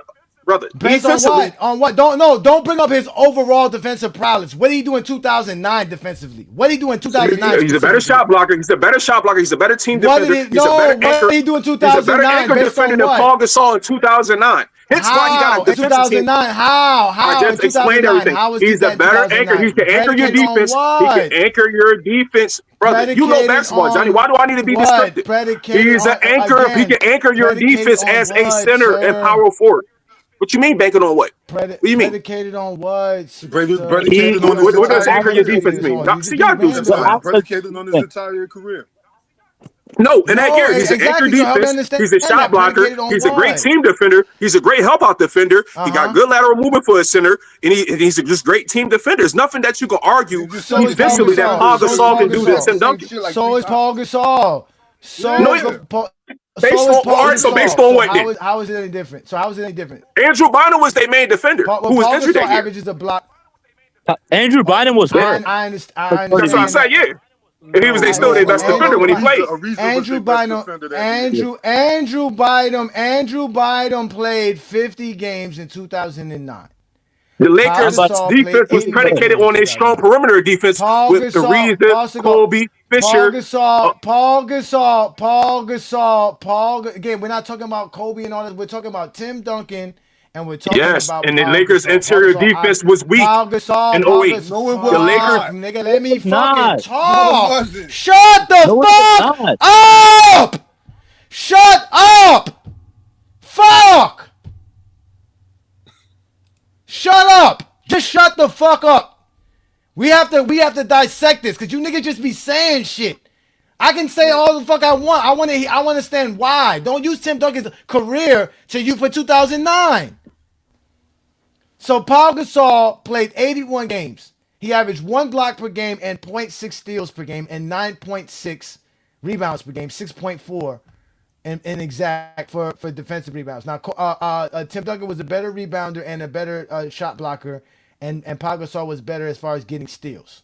So in that case, are you saying that he was just better because of rebounds and blocks? But you also If you factor in basing it that on Tim the Duncan film, was the brother, best. you can go watch many games from the 2009 series. No, Tim because you Duncan, can't give us even no as an anchor defender, what I'm not going 2009. off the stats, brother. In I'm not going off the 2009. stats. Okay, so you're not going off the stat. What game can we go watch in 2009 right now Do for your own Tim Duncan research, to show brother. this? Oh, No, He's see. an you got anchor you did defense. it. right now. Wait, No, I wait don't a need. minute. Viz. I know You what I was a watch. Viz. So tell me what is this? So what was this you watched so we can watch it? I'm gonna pull it up. Brother, you go pick a poison, go watch a game. Watch a game and No, then you watch it. told. Hold on. I'm done with you tonight, bro. Now, see, I'm not now bringing you when up I no was more. I I'm was not bringing you up no descriptive. I more, bro. spoke about You just then I can't ask. speak about the You series just against can't answer Denver the question. and against in the finals against Orlando. I did that because I Bro, was just watching. You know what I'm saying? annoying, So bro. They so if I'm fucking watching some annoying shit, as fuck. I could speak on it. No, Fuck. You You said a coward, Joe Brown. Lakers interior You a, defensive. I don't care Lakers. about the Vince yeah, that's Lamar. what I'm Nobody saying. Like they cares. gotta. Nobody cares. Nobody cares about what he said, man. Fuck Viz. I don't even know why I keep letting Viz up. I'm done with this nigga, man. I'm gonna drop my video on his ass tomorrow and leave it at that, man. This nigga is like just ignorant and just dumb as fuck. Want to argue for no reason. They always take the show left, bro. I don't have no time for that. I want to address people that are in the comments. I want to talk to new people. I don't want to talk to Viz no more. I don't want to give a fuck about him no more, man. Here we go. He said y'all out here bad because y'all can't keep losing and can't and Go get ahead. like nobody cares about that, bro. Like. Yeah, Come he on, faced man. all time teams. The Spurs, Warriors. Come on, bro. Who's Nobody dumb, man? again. Elite, y'all keep getting mad because Kobe had teammates, man. Y'all the ones who out here praising Boobie Gibson and Drew Gooden and Ilgauskas. Come on, man. Mo Williams, 37-year-old Shaq. He said I would, but y'all lying. So come prove we lying. You're not gonna pull up. You're just gonna stay safe in the comments. You niggas is safe in the comments. Hit the link. Hit the link. Like, just want to argue. Niggas say, go do your own research. He said, I know what I Go do watch. your If own you know, research. okay, if you know what you watch, tell us what you watch. Because one boy, if I say one boy, gave me the game right now, one boy to watch for Pau Gasol in the playoffs in 2009. See, I'll give you the whole series.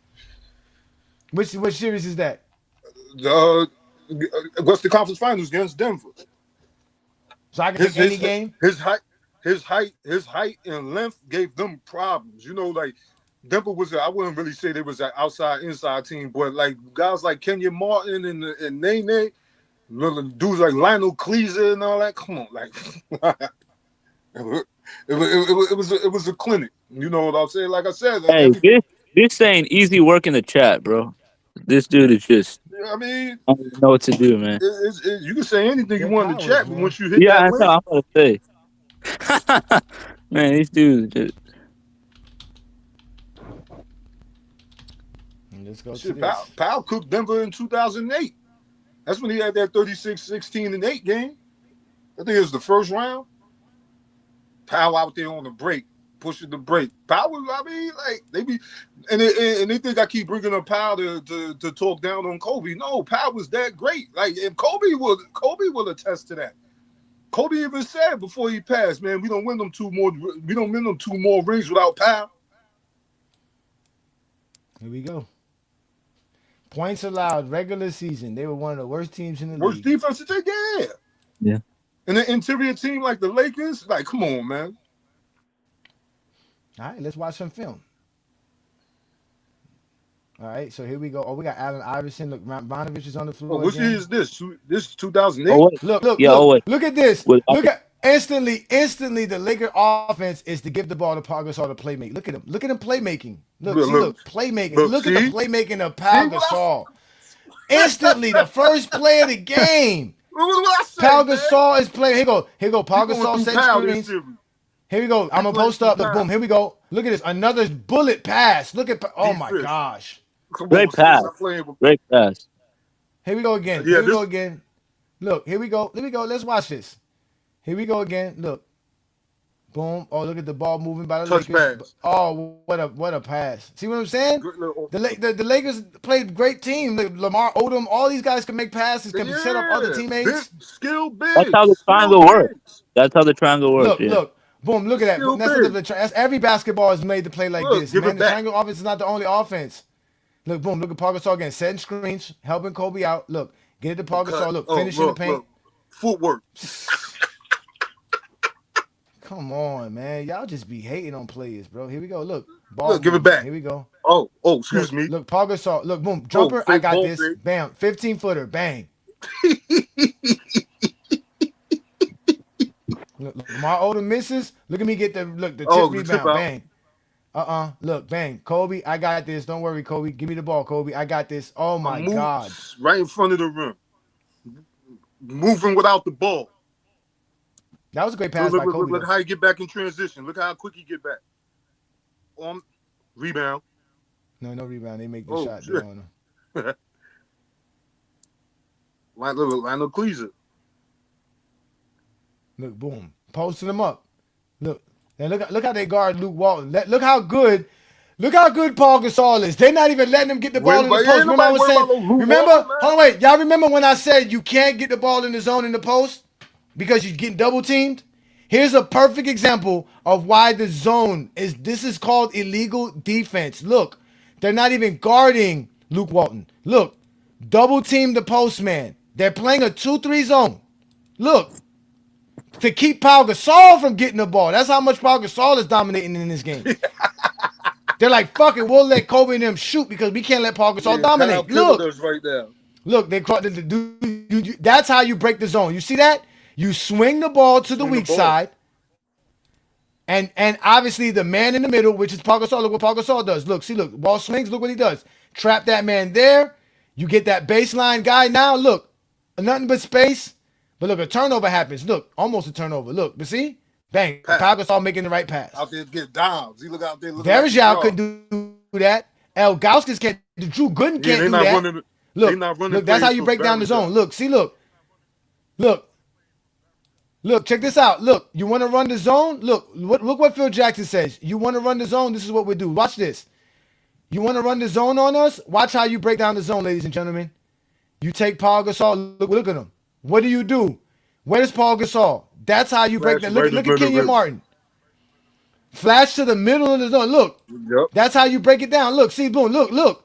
Now you see how you break the zone down. Look, now they can't be in the zone anymore because you go to the middle of the floor and you play make. Look, get it back to Kobe. Look, wide open, get it back to him. Look, break the whole zone down because you put a big man in the middle. That's how you do it. Not posting up. Let me bring up Hollywood Herm in the building. See? Go back to watching basketball. Do you know that game Kobe had 29 points on 27 points on 9 assists to Paul Gasol that had 3 assists? What did you talk about Diamond? He had 3 assists that game. He has 8 assists. I know one of them. I know one of them games he had 8 assists. I just said. Oh wait, this is game. This is 2000. You don't see at the bottom. It says 2008 game 1. Paul Gasol 36 points. Thank you. He can't read. I know. I to be honest with you, I thought this was 2009 as well. This is 2008. Paul Gasol. My bad. This is 2008. I just noticed. Yeah, this is 2008. But I mean, if he's doing this 2008, is he gonna change 2009? He gonna get worse in 2009? This is him just being with the team for a month or two. That's after a couple months of being with the team. His first. All I did look at the top. SFM. What did I put? Paul Gasol versus the Nuggets, bro. That's all I did. I thought you was doing the Spurs. No, we were. No, I asked Juan Boy. No. I asked Juan Boy. Wait a minute. I asked Juan Boy to give me a game that Viz could give me because remember we asked Viz to give us a Spurs game. Juan Boy told me to go check the Denver Nuggets series versus the Lakers. Juan Boy, no, he can't use Paul Gasol against the Spurs in 08. So I mean, he can't. No, he didn't play bad. Y'all want to do that? Hold on, wait. Let's do that. Let's do that. Paul Gasol versus Spurs. Good finesse, man. 2008. No, you showed up. I ain't tripping. My team won. Shit. You ain't no Laker fan, nigga. Get yeah, I'm a Laker. You a New York nigga. You a New York. I'm a Laker fan. You ain't no Grizzly fan. You ain't got no power. All right, here we go. You for Queens. All right, here we go. You ain't no damn Lakers fan, nigga. All right, let's make it. Being a Laker fan doesn't mean you have to be. All right, look at this, y'all. Look at y'all. Hey, look. Hey, look, y'all talking shit. Y'all look, y'all trying to be zesty, arguing with each other instead of watching basketball. Here we go. This is Paul you don't Gasol. even know what the hell you looking at. I'm looking at Paul Gasol versus Tim Duncan in the 2008 playoffs, Western Conference. What you said is right here, 2008. Look, this is him on Tim Duncan, 1-on-1, like Juan Boy said, playing defense. Look, active hands and a missed shot, right? What y'all say, hands down, man down, right? Look, active hands down, man down. Look, active hands, great defense. And that's Duncan's shot. Yeah, here we go again. Pau Gasol sticking Tim Duncan. Here we go. Yeah, he got to stick Duncan because ain't no binder. There you go. Tim Duncan got him there. Okay. Here we go. So now we get to Pau Gasol making playmaking. Okay, you don't stick me. Oh, he missed. All right. So that was a bad shot by Pau Gasol. Again, this is game 1, I think. Here go Pau Gasol again. Dribble, gets to the paint. Ooh, nice move. Straight to the basket. Hold on, wait. Juan Boy, didn't you mention something about him dribbling past people? Yep. Okay. I just wanted to make sure. Going either way. Wait, who said he couldn't dribble? Who said he couldn't dribble past people? Viz said that. Viz said no that. way. There's no way. Viz was saying that. He was mad.